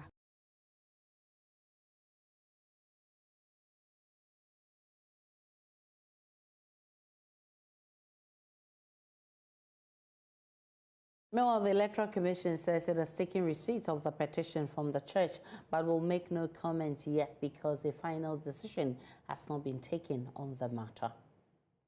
Let's get on to other stories. Government's effort to combat the rising tide of mobile money fraud requiring users to compulsorily link their SIM cards to their Ghana cards was hailed as a move to curb fraudulent activities that had become a growing concern in the mobile money sector. It was expected that tying each SIM card to a verified identity could thwart fraudulent activities, protect users, and maintain the integrity of financial transactions. In the following feature, Michael Ashale reports that the Momo fraudsters continue to prey on the unsuspecting public. Mobile money fraud has now become so pervasive. The motive is varied, but the bottom line is to get money from you. These deceptive schemes often commence with a seemingly ordinary text message characterized by glaring grammatical errors. Spelling errors and poor construction in fraudulent messages might just be a deliberate strategy employed by cyber criminals. When you see the bad spelling, it is not as if they can't spell. Dr. Kenneth Ashigbe, the Chief Executive Officer of the Ghana Chamber of Telecommunications, suggests that the use of poor grammatical constructions by the fraudsters is just an attempt to circumvent their new artificial intelligence-enabled system. They confirm maybe the R that is there, they will make it an S. They will change a few of the things in there so that once the AI is crawling it, he sees it, it's not what it is that he's looking for. So, but fortunately for us now, we're beginning to use AIs. So what the AIs do is that once they see all of this, they learn. So they start seeing the spelling mistakes that you want to beat them. Other times, these fraudsters will call you with promises to lure you to send them money.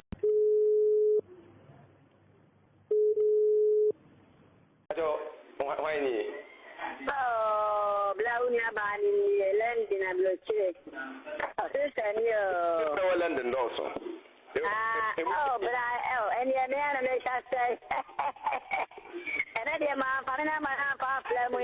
Ohene Anoche was almost scammed weeks ago. He now knows the plot of these fraudsters very well. No, they will just call you like normal call, and then he will say hello. So he will not even ask your name first. No, he will just say, "It is me, your auntie, who is in London." And then personally, I don't have any auntie in London. So I just said, which of my aunties in London? He said, "Oh, have you forgotten?" Then you mentioned some name. So I just said, no, I don't have any auntie in London. So. Yeah. As unsuspecting individuals continue to fall victims to various schemes, the tactics employed by these fraudsters continue to evolve. Someone will just call you and be like, when will I receive the money? Please, I've sent you this money. Can you confirm? And several calls of that, several calls. They were asking me, when am I paying my debt? So I asked, with debt? And then he said the debt I was owing him.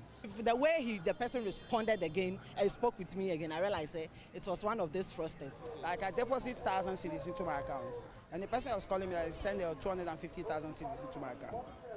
So they have sent 250,000 cedis to your account? To my account. I should withdraw it back to him. Then I went back to check my account, and I noticed that, it was a lie. And I bossed up him by giving him some sense into his head. Rose and Okwe have been victims of cyber fraud. And when they called me, they said they've sent me some amount of 400 cedis. So I should check by dialing my PIN. So then I was very curious. My brother asked me not to do it, but I told him, being a good Samaritan, but I didn't know that maybe it's true or it's not true. But the moment I just dialed my PIN code, they just took the money. And later on, I called them to beg them that please, the money was for something important. They should send the money back to me. But they refused. And I called MTN.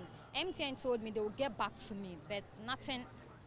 The string number called me, then he was like, he sent me money, so I should check my account. But after that time, I didn't receive the money. So some few minutes later, the message came from MTN, like it was MTN, like if you receive money from MTN, but it was coming from a Tigo line. So but I was just suspicious, like, how will I receive? The person introduced himself as a worker from a telecom company. Yes, that he works at MTN and he sent the money to me. Then, all right, the message came all right as MTN, but it was coming from a Tigo line. So I started reading the message. I realized that there was spelling mistakes and all that from it. So I relaxed. Then he called again that he sent me the money. I checked my account. I should check my account that instantly. And I was like, no, the message you sent was even wrong. And this is not how messages appear from MTN and all that. Then he was pressuring me. Then I should just check my account number. And I was like, no, there's no way I'm checking my account. Because of that, he got bored and started insulting me. I just hung up. Mobile money operators are not even spared. They will tell you that they want to check. They want to help you with some difficulties that you are facing in the business. For me, they've been calling, but me, the moment you said I'm from MTN, I'll just end the call. I don't listen because MTN has only one number. The modus operandi has, however, evolved over the years. You know, like Tino Achebu would say, when the hunter learns to shoot without missing, the birds learn to fly without perching. Now, they pose as agents of some of the mobile networks under the guise that you were a lucky winner of a draw. I'm Linda Ofori. Our calls are recorded for education and training purposes.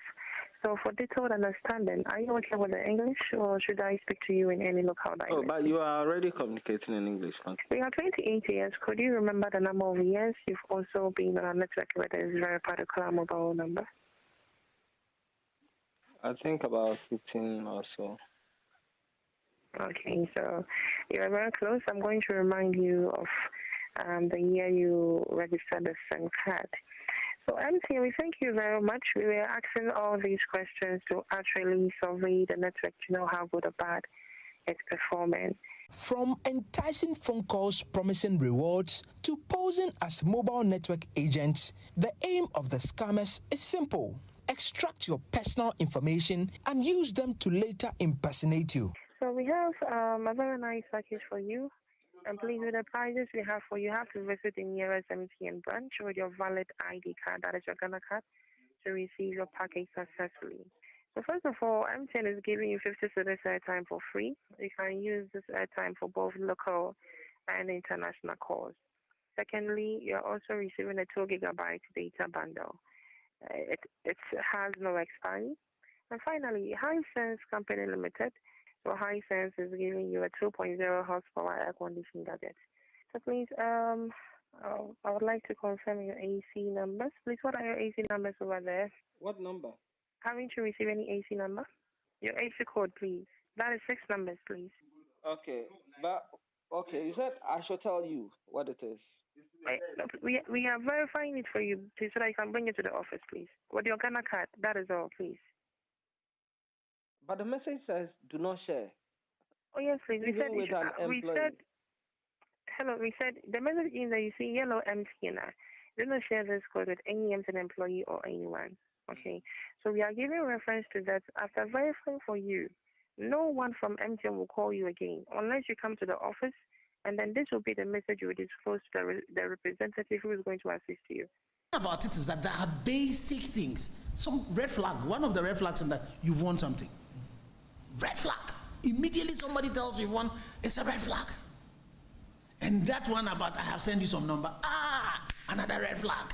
Some victims, despite their efforts to report incidents of fraud, find themselves faced with a frustrating silence from telecom companies. Complaints lodged against fraudulent activities often go unanswered, leaving victims without the resolution they seek. No, I didn't hear anything. The moment someone calls me like that and I suspect the person to be a fraudster, after reporting them to MTN, I block them. Sometimes if you encounter a problem of that sort, I mean, it is difficult to reach out to MTN. Sometimes you can call them for some few minutes, I mean long minutes, they will not even pick. So looking at the stress you go through, you just say, okay, since they did not able to take anything from me, let me end it there. No, they only said I should call in 24 hours. And within that 24 hours, I called again and they said they can't do anything about it. And I got angry and hung up the call. To cure this, government has since 2022 made it compulsory for every SIM card user to link it to their Ghana card for one major reason: By tying each SIM card to a verified identity, government sought to create a system that could thwart fraudulent activities, protect users, and maintain the integrity of financial transactions. The need for re-registration of SIM cards is obvious. There's a lot of cyber crimes that are committed by people on our networks. With our mobile money system, there's a lot of impersonation, identity theft out there. So for security reasons, it is imperative that we register our SIM cards. People of all ages endured days of frustrating queues to obtain their Ghana card, the mandatory document for the SIM card re-registration exercise. Today is my 5th time. Now I was here. Today my last day I came. I don't know what is going to happen to me today.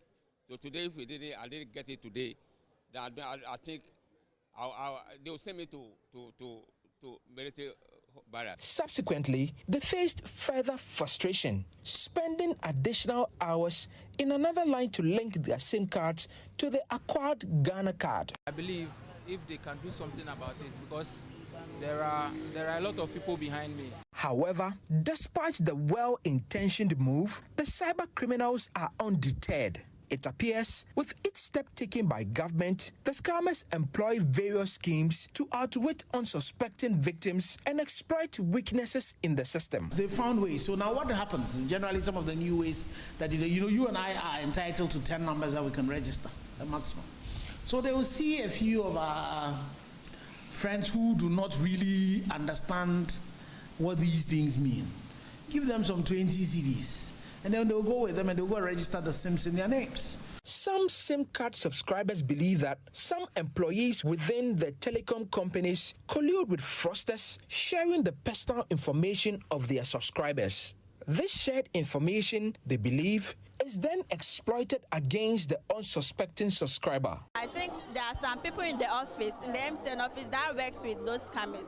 Because sometimes how they even get your number and everything is strange. Most of the SIM cards in Ghana are supposed to register their Ghana card. So if you report, it should be easy to find those people. Do you think the systems in Ghana can do that? Even when you report and they trace, they won't end up seeing anybody or they won't end up arresting anybody. So sometimes you just have to be vigilant and then be careful about. Dr. Ashigbe, however, says that telecommunication companies are exploring other novel means to sanitize the space. Because another thing that we've done is that as a chamber, we have what we call the fraud control dashboard. So when things like this happen and it's reported, the first thing is that the MNO to whom it's reported would investigate it. When they establish that fraud has been perpetuated, what they then would do is that they would then go and block that person's number. The ID, the phone number would be blocked. When the phone number is blocked, they then go by, and then every phone has an IMSDI number and a unique number to a phone. Those some of the clone numbers, phones, can clone it. So they will block the device as well. So what will happen is that if I use this to do it, then this device will be blocked. I can't use it anymore. But then they will then report it on the FCD. So if it's operator A, you report it on FCD. Then the other 2 operators as well would also block that device. So what it would mean that that device cannot be used in Ghana again. Then if that particular ID behind it has been used in perpetuating multiple fraud, then we would go back again and then block the ID. So once they blacklist the ID, you can't use the ID to register any SIM again.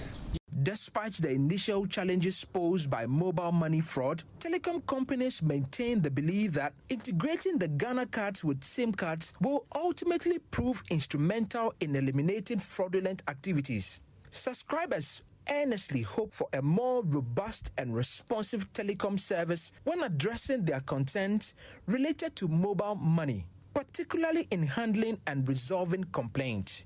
For JoyNews, Michael Ashale. Well, I've been joined by Henry Kobler, his team lead of iSolve Africa. Grateful for your time for this conversation. I mean, linking our cards was supposed to be an ideal solution to all these problems. What happened? Because we're still here. Thank you very much. So I must say that generally when it comes down to systems, I mean, telecommunication systems, I mean, linking up with the cards, generally I feel that it's a process and sort of would basically take some level of time. I've seen policymakers pushing some level of effort in making sure that that process had gone through. We've had a lot of back and forth into it, but generally when it gets down to tech processes itself, it basically takes a bit of time in the point of implementation. And so, yes, we've looked at the cards coming into play, which is a very good thing in processes that is available, and them being able to link up with the cards which is in the systems. I am seeing some level of effort being made by the telecommunication networks to, curb some of these issues. But generally, I feel that there's a bigger problem on our hands where we're seeing that there's quite a lot of these complaints coming. Users do not sometimes even know where to place these complaints to, and the results coming in place for you. I have had quite a lot of people getting on to some of these scams. The scams keep evolving.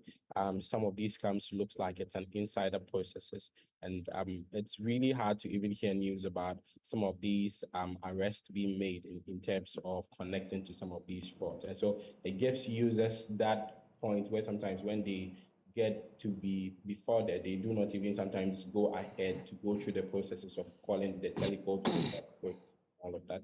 And that becomes a bigger problem because when you're having the citizenry not able to or having knowledge and understanding the processes of reporting some of these scams and getting some level of results, assuring results, it becomes a bigger problem for us. The system then?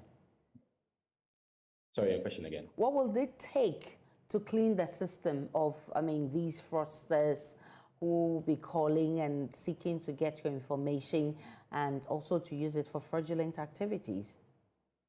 I think number one, the very first process is to sort of have a dedicated call center where some of these fraudulent activities are sort of reported in real time and in the quickest of time, and some level of actions are taken in that time frame.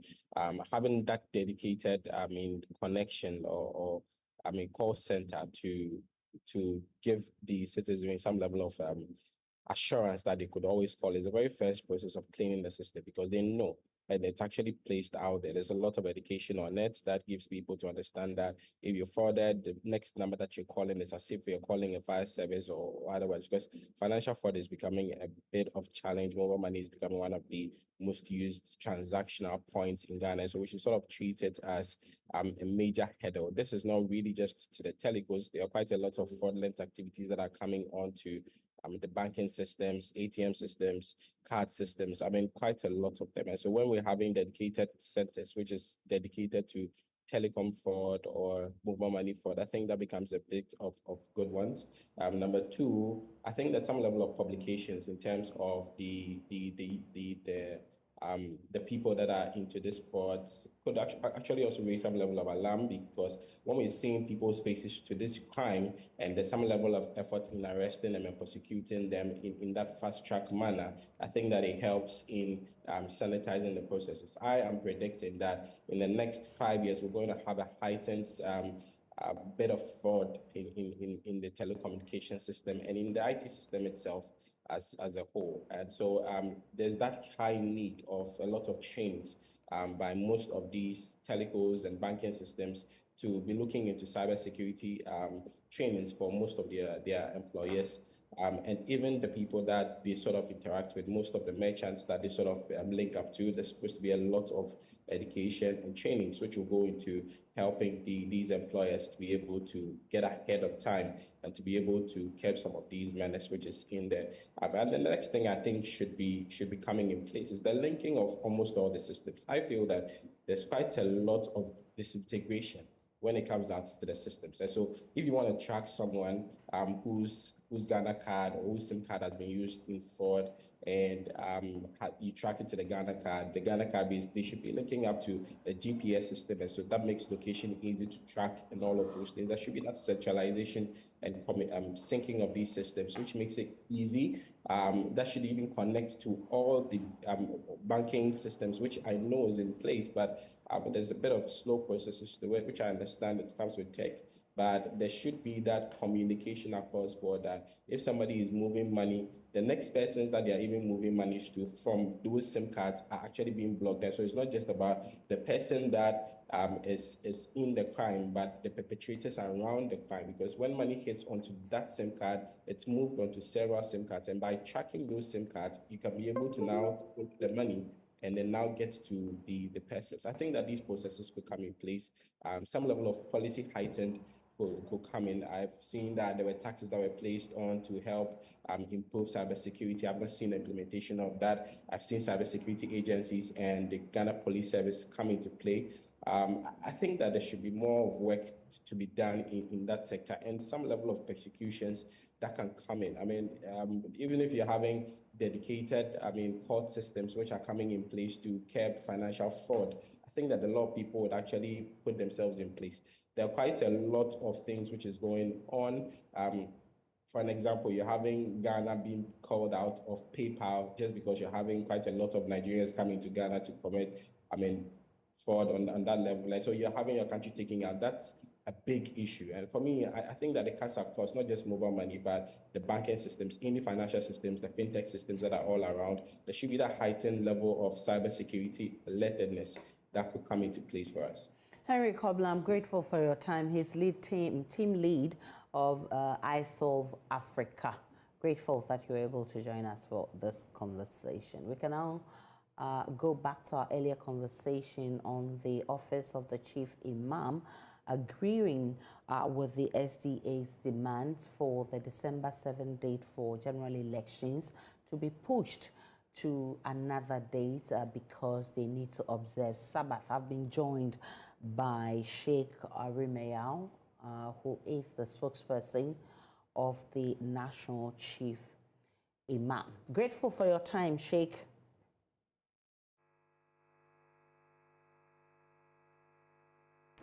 Sheikh, I'm grateful to have you this morning on JoyNews Desk.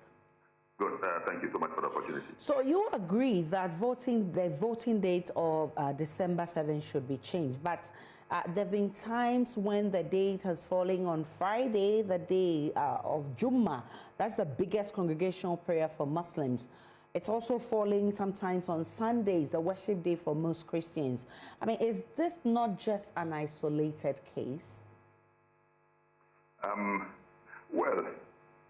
The issue is not even like qualifying it as an isolated case, but you are looking at the generality of Ghana as a nation and the right of everybody to practice his religion and to give manifestation to it as guaranteed by the provisions of our constitution. Now, central to democracy are certain essentials, some of which are respect for human rights, the issue of participation, inclusion, equity, fairness in our national scheme of things. So if going by these principles, then one could say that in any time we are making an arrangement, we do it in such a way that no single community formed around a certain identity will be isolated or whose right will not be given its fullest stretch, and so on. And that is the reason why this idea, when it came, we were not opposed to it. We were not opposed to the idea. So if it's about inclusion, if it's about participation, then we can give a look to it. And I don't think that it is something which we can consider as an isolated case or unjustifiable. Okay, in the event that, this conversation, you want wider consultations, once we all agree that, okay, we should change the date because the SDAs are asking for the 1st and 2nd Tuesdays of November or so for the elections. This is a scenario, something that can happen because a lot of people think that it would open the floodgates. Imagine that it's pushed to the first week, the first Tuesday and 1st and 2nd Tuesday of November, and it falls. It happens that Eid, for instance, happens on that day. That means that we would also be calling for the dates to be changed. That is why it is a subject that must be brought to the public domain for some engagement and dialogue. The two major religions that we have in the country are Islam and Christianity. And within the Christian domain also, we have different denominations. The SDA is the one that we know that holds Saturdays so sacred that nothing happens. And then on Sundays, we know how the whole of the day is used by different, even within the same church, you will notice that different sections of the worship are organized. So, and then we may have, even within our traditional setup, certain days that are considered as days that you cannot do anything there. So it is a matter that needs to be brought to the public domain for some dialogue and for some engagement, so that together all of us, we can agree. We may not get it as perfectly as we want, but at least then the issue has been brought to the public domain, it has been debated, and then we have found a certain middle of the road on the matter. What would be the ideal situation from the Islamic point of view? No, for us Islam, yes, Friday is an important day. It's an important day, but it is not a holiday for us. But at the time of prayer, it is prohibited for the Muslim, the true Muslim, to engage in any mundane activity where he sacrifices the worship of God within the time that prayer is in session. The Holy Quran makes it very, very, very clear that whenever the call to pray is made on Friday, he said that stop any other worldly activity and hasten to the remembrance of God. So that is a positive injunction. So it's an injunction for us here within that period. In fact, you cannot sacrifice the prayer in order that you go and cast your vote. Because for us, it's a law in Islam. But the whole day, it is not considered a holiday in such a way that you cannot engage in any activity, because after the prayer, we are permitted to go ahead with our mundane activities. So our challenge is just at the time of our prayer, no Muslim will sacrifice the Friday prayer in order to go and cast, because it is seen as a mundane activity. But we say so in order that we respect the days that are held sacred by the different religions, so that democracy is about participation, and everybody must have the opportunity to be able to cast his vote in a very peaceful and fair environment, without feeling intimidated, without feeling isolated, without feeling constrained or restrained by any circumstance. So for us, if we succeed in really getting a compromise day in which nobody's religious practice is compromised or nobody's religious right, is undermined, I think that it will go a long way to also continue to unify us as a nation, because our unity centers around our mutual recognition, solidarity, cooperation, mutual respect, and these are the very, very ingredients that hold us together as a nation, so that no group will feel isolated or marginalized or deprived on the foundation or by just reason of an identity, whether religious or ethnic. Now, if we're able to resolve some of these, it helps deepen our democracy, and our peace and security is also enhanced. For your time, Sheikh Arimea. Now, Shaibu, before I leave you, the SDA says that it's backing its demands on the report of the Constitutional Review Commission. What do you want to see, with regards to this? Come again. The Constitutional Review report, the SDA says it's backing its demand on this report. Oh, okay. Oh, yes. For me, I think that we, as a nation, in my view, in quotes, I say it's a failure And for me, it's an embarrassment to the whole nation that we spend huge sum of money. I'm not too sure about the sum, but I'm told it comes to about some, I don't know, is it $6 million or $600,000 or something. I beg, I'm not too sure, but I know a certain huge sum of money was used to really come out with this huge compendium. The volume, the sheer volume of the report alone, and the money that went into it, and for us not to have applied it, for me, it really flies in the face of our quest to really to deepen our democracy. So if it is something included in the Constitutional Review Committee's report, then we are obliged, just by dint of the fact that we use state money, durable, strong US dollars that was used. And I think that it will be so wasteful, and I think it doesn't give a sense of our good planning and management of our resources that we'll spend such a huge sum of money to do a report, and that report, the content of the report will not be applied.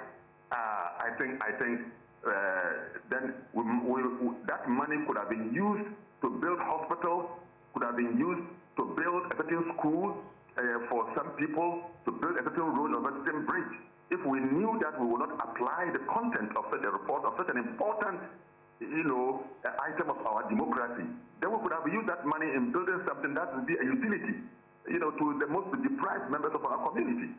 So I go with the idea that once it found a place in the report of the CRC, then we need to apply. I'm grateful for your time, Sheikh Arimaya Oshaibo. He's a spokesperson for the National Chief Imam. Economists are predicting tough times for whoever wins the 2024 elections. It follows a successful restructuring by Ghana's external creditors and a scheduled IMF Executive Board's meeting on Friday to consider the first review of Ghana's $3 billion rescue loan program. Economist and political risk analyst Dr. Theo Champon, who made the prediction on PM Express last night, said Ghana's current status will put a lot of pressure on whoever wins the presidential elections in December. In an election that is going to be, in my view, one of the most competitive and closely fought, right? So then the argument now begins to go into where are the channels or the pockets that we will see some of these savings and some of these quote-unquote spending happening. And one of the things that I think we need to check very, very carefully is through the state-owned enterprises, because those off-balance sheet things, believe you me, when we come 2025 with whatever government that is there and whatever review under the IMF program, you will see a number of state-owned enterprises that have been, caught in that web. And that also then means, that also quickly lastly means that those targets that we have under the IMF program is meant to end 2026. I suspect the program will go into 2027, 2028. Okay, and which means that your proposal, your suggestion is we're possibly going to miss our targets and create a much bigger challenge for whoever wins 2024, for 2025 going forward to manage. Yes, on the expenditure side of things, you will see on growth, inflation, those things, the numbers are beginning to moderate.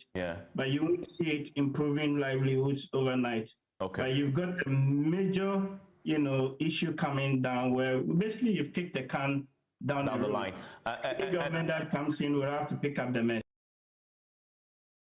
Professor of Finance at the University of Ghana Business School, Professor Godfred Bokwin, corroborating this position, explained there has always been unexplained expenditures and mismanagement of the economy during election years, adding the IMF program is likely to extend as a result of this. He says there's an urgent need for a sustainable fiscal policy to guide such activities, especially during election years. He also spoke on PM Express. Dr. Theo Champon, from last year when the program was approved and we analyzed it, our conclusion was that this program was designed with the extension in mind. Keep that in mind. But are we meeting our first 3 years targets, considering election year?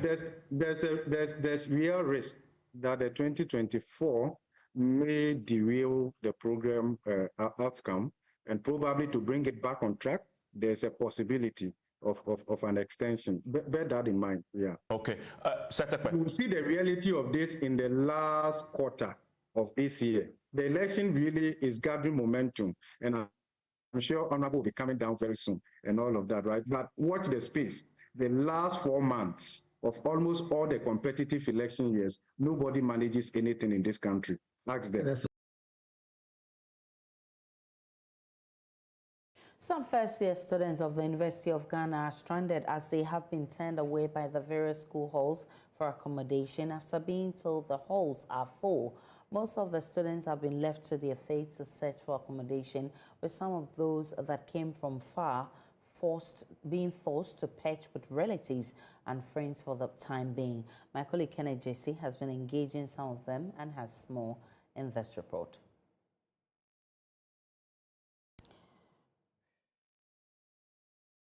Reacting to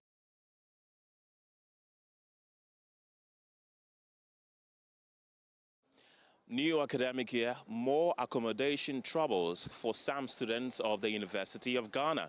They have been denied entry into the school halls, which is the cheapest source of accommodation on campus. They've been told to look elsewhere. The news team spoke with some of them who have come from far and wide. Listen to them. Where are you coming from?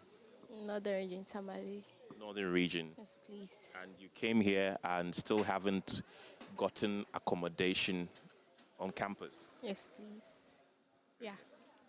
So how are you coping? Where do you stay now? I'm with my uncle at Medina.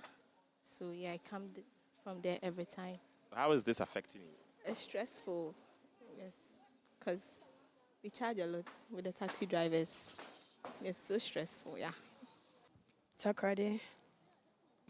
You obviously wanted to be on the school or in one of the school halls, and you didn't get. What were you told? For me, it's actually my fault. I didn't pay my fees on time, so I didn't get a place in the school. They said it's full. It's limited. It's randomly picked, so when you didn't apply fast, it's now full, so couldn't get some. And so how is that affecting you? I have to leave the house always, like wake up very early so that I'll not miss classes. Okay, so that means you're coming from Medina every day? Yes, please.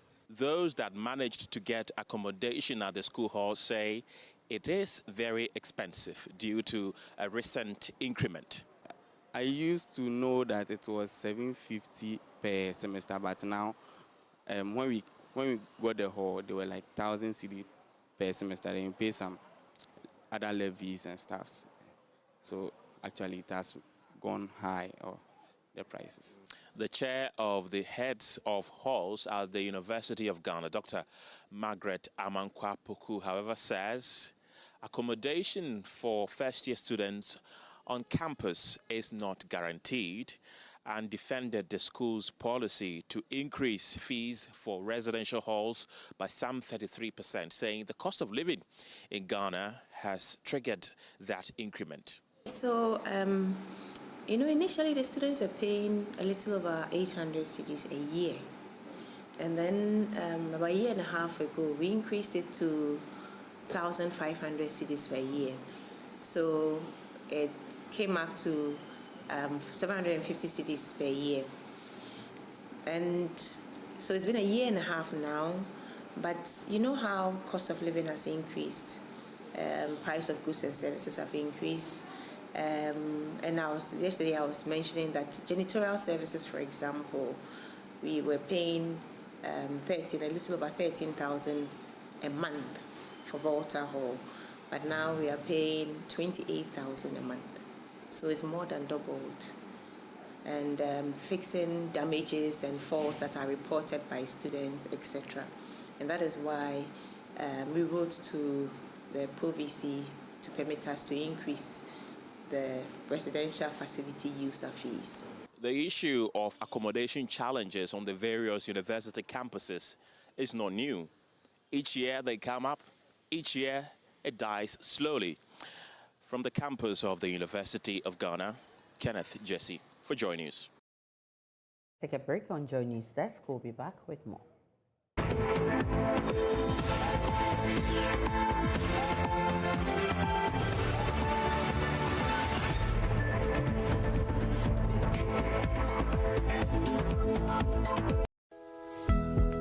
Blessing, do you know of any good medical school I can take Kofi to?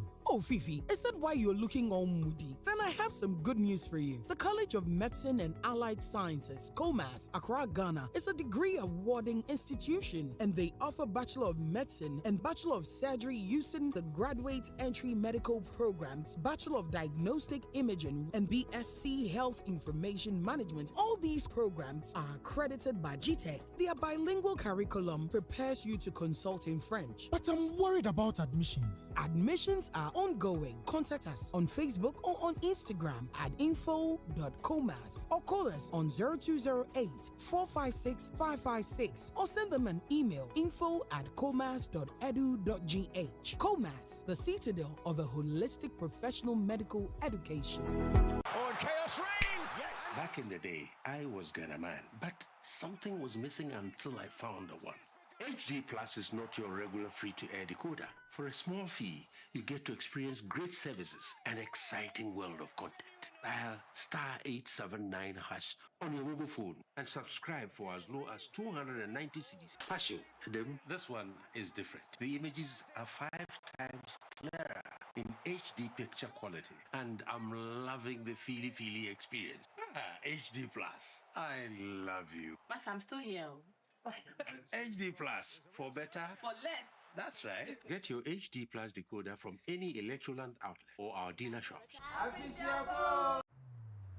Across Africa, a new era has begun, shifting our focus to a new horizon, connecting us with one purpose: to create and share opportunities to grow.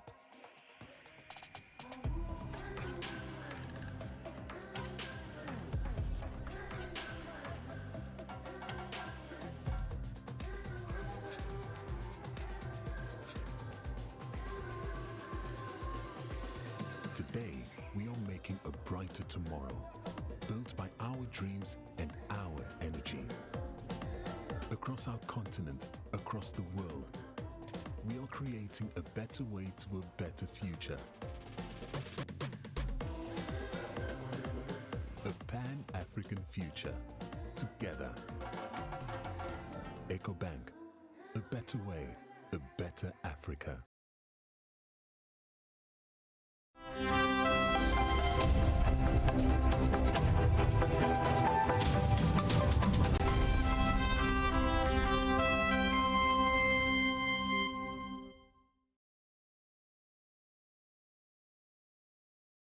Hi, good morning. Welcome to Business. My name is Darrell Kwao. The Bank of Ghana will embark upon a sizable monetary easing cycle, cutting the policy rate by a cumulative 800 basis points to 22% by the end of the year. That's forecast by Fitch Solutions. This, it says, follows a substantial moderation of headline inflation. Here's more in this report.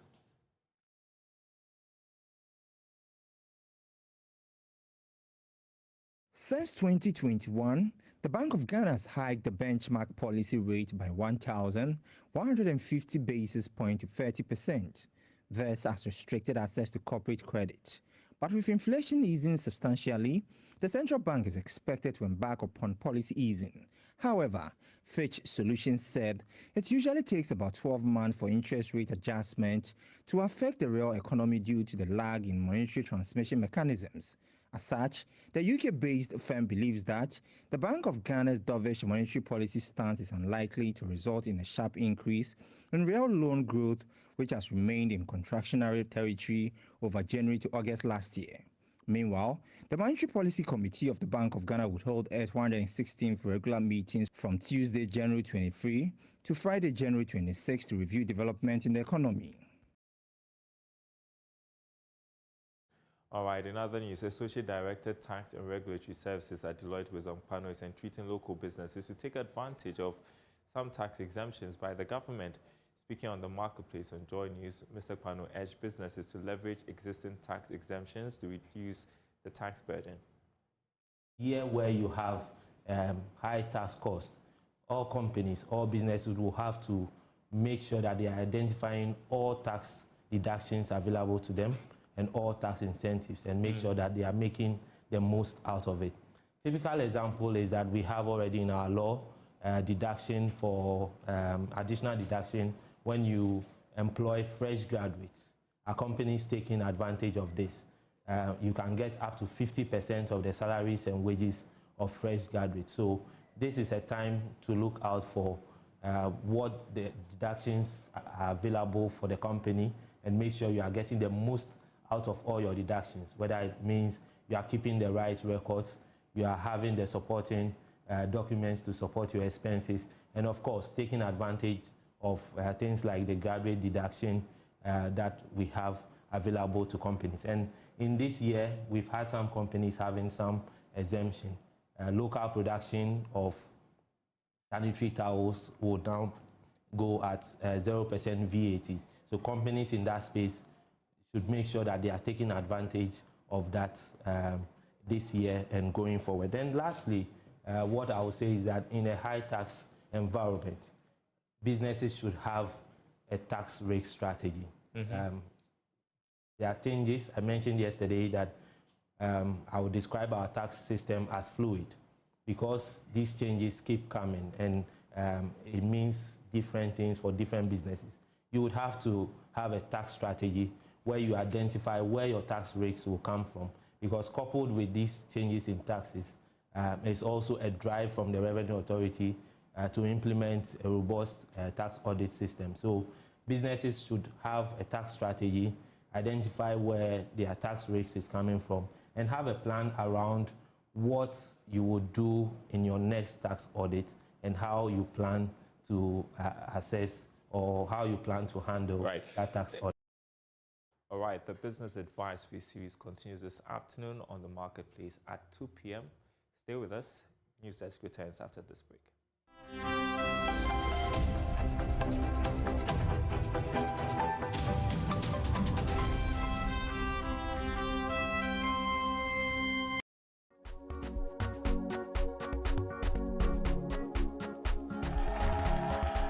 Hi everybody, my name is Lydia Forson, and I will be the host of the most exciting, fun quiz game show premiering January 2024 called The One Tough Question. Now ask yourself, what question are you willing to answer to win some money? What game are you willing to play to win some money?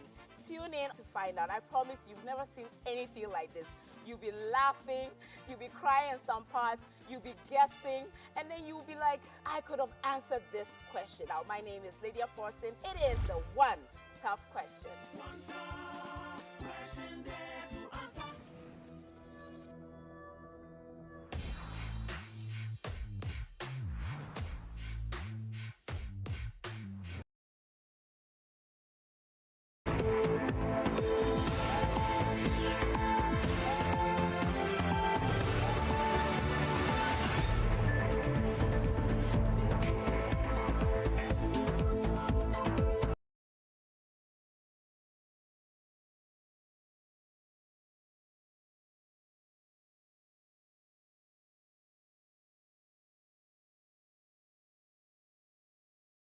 As I wrap up the bulletin this morning, my name is Aisha Ibrahim. Log into myjoyonline.com. There's more of the news and updates of all the developing stories. See you again at 12.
breaker machine crushing tons of cocoa pods within minutes. This could have taken hours and potentially days to finish if it was done manually.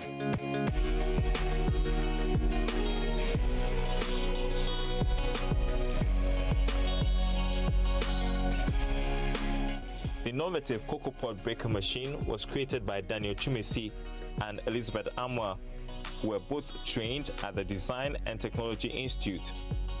Both Daniel and Elizabeth hail from cocoa farming communities and understand the challenges with manual crushing of cocoa pods. Coming from the cocoa farming community, I remember sometimes when our wards harvest their cocoa pods, they need to go from house to house to go and ask other farmers for helping hands. And sometimes when we get to the farm and the pods are too much, a way to motivate the farmers to be able to break a lot of pods is to motivate them with stuff like sardine.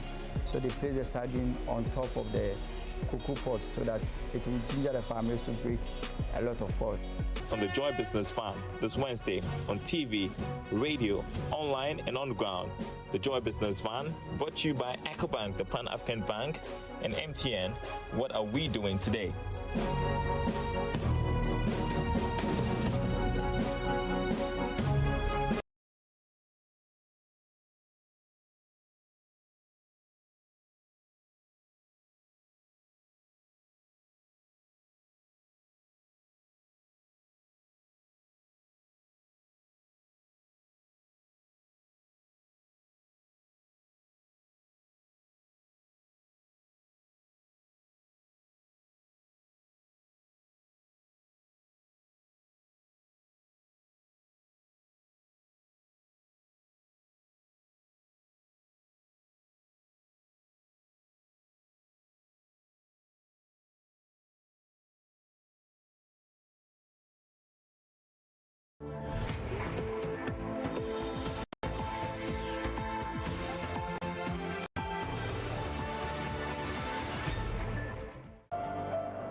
And thanks for staying with us here on PM Express. As you know, this is an election year, but there is an economy that is still in crisis, as you know. And we are an IMF program. And in the last few days, there have been some good news because we reached some form of agreement in principle with our external bilateral creditors. But that doesn't tell the whole story because, as you know, we are in an election year. We are under an IMF program. We're going to look at the prospects. And this is looking really into the crystal ball. In election years, a lot happened.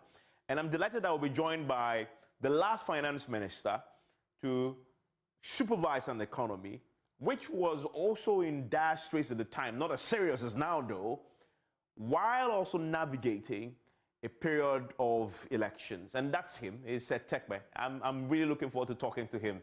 Yes, Mr. Tekpe, great to have you join us. And the reason why I brought him in, because I am very curious to learn from him.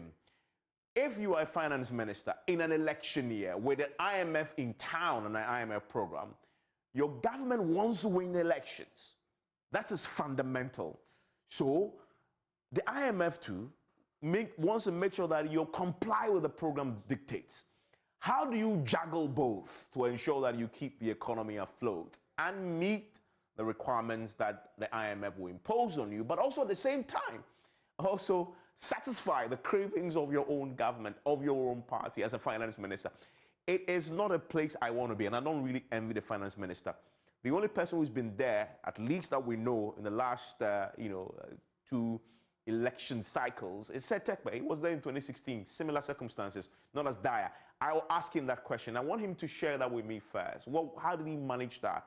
And then we'll get into the specifics. But there are a few things to clear. There's a few house rules to clear before we can get into those details. And one of the things I want to quickly do in examining this here is the subject of the IMF program and where we are with our debt restructuring. As we know, this is what we want to do with our external debt. It's fundamentally about that, right?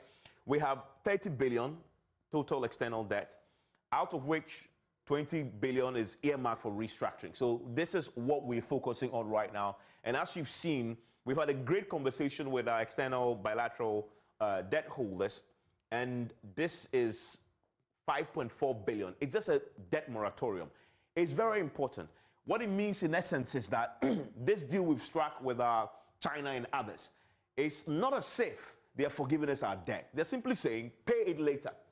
And from the conversations we've had, it is 7 years. Remember that this will have to track back, though, to 2021, which means, in essence, we have 4 more years before we begin to pay what we owe.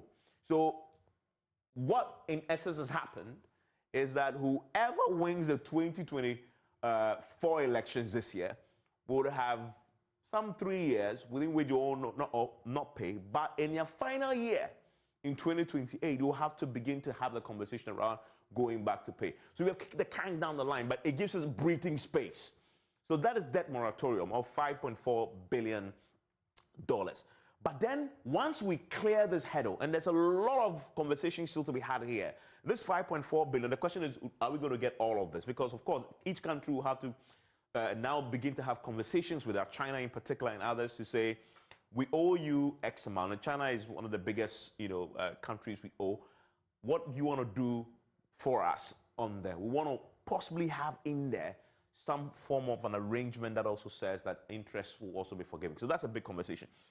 But the more complex one is what we're going to have with our commercial creditors, which is the Eurobond holders, right, of 14.6 billion. That's the biggest chunk of the debt. And as you see, it's the proposal. The last time we spoke to the Deputy Finance Minister way back, he had given us a sense that they will propose a 30% haircut, but some have said it could be as high as 40% on what we owe the Eurobond, commercial creditors.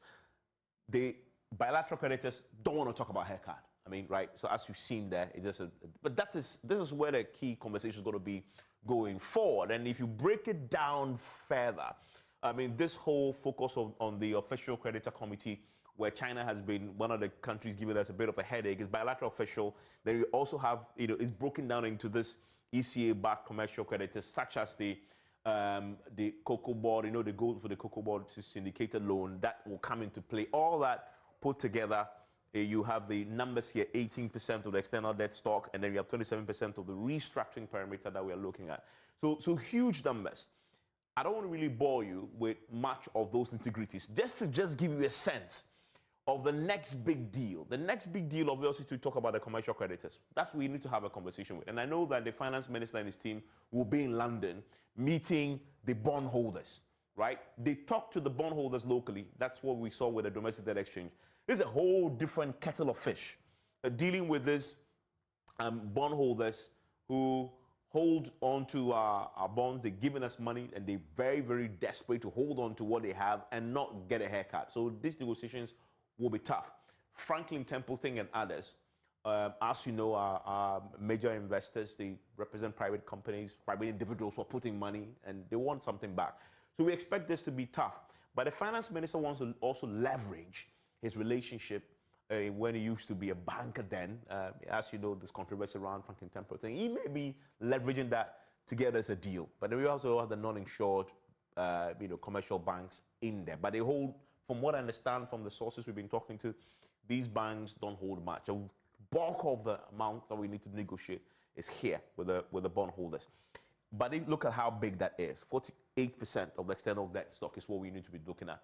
But then the big question really is, even if the IMF gives us the money that we require, the gap will be there in terms of the balance of payment gap. And remember that we've gone to the IMF fundamentally to get a balance of payment support.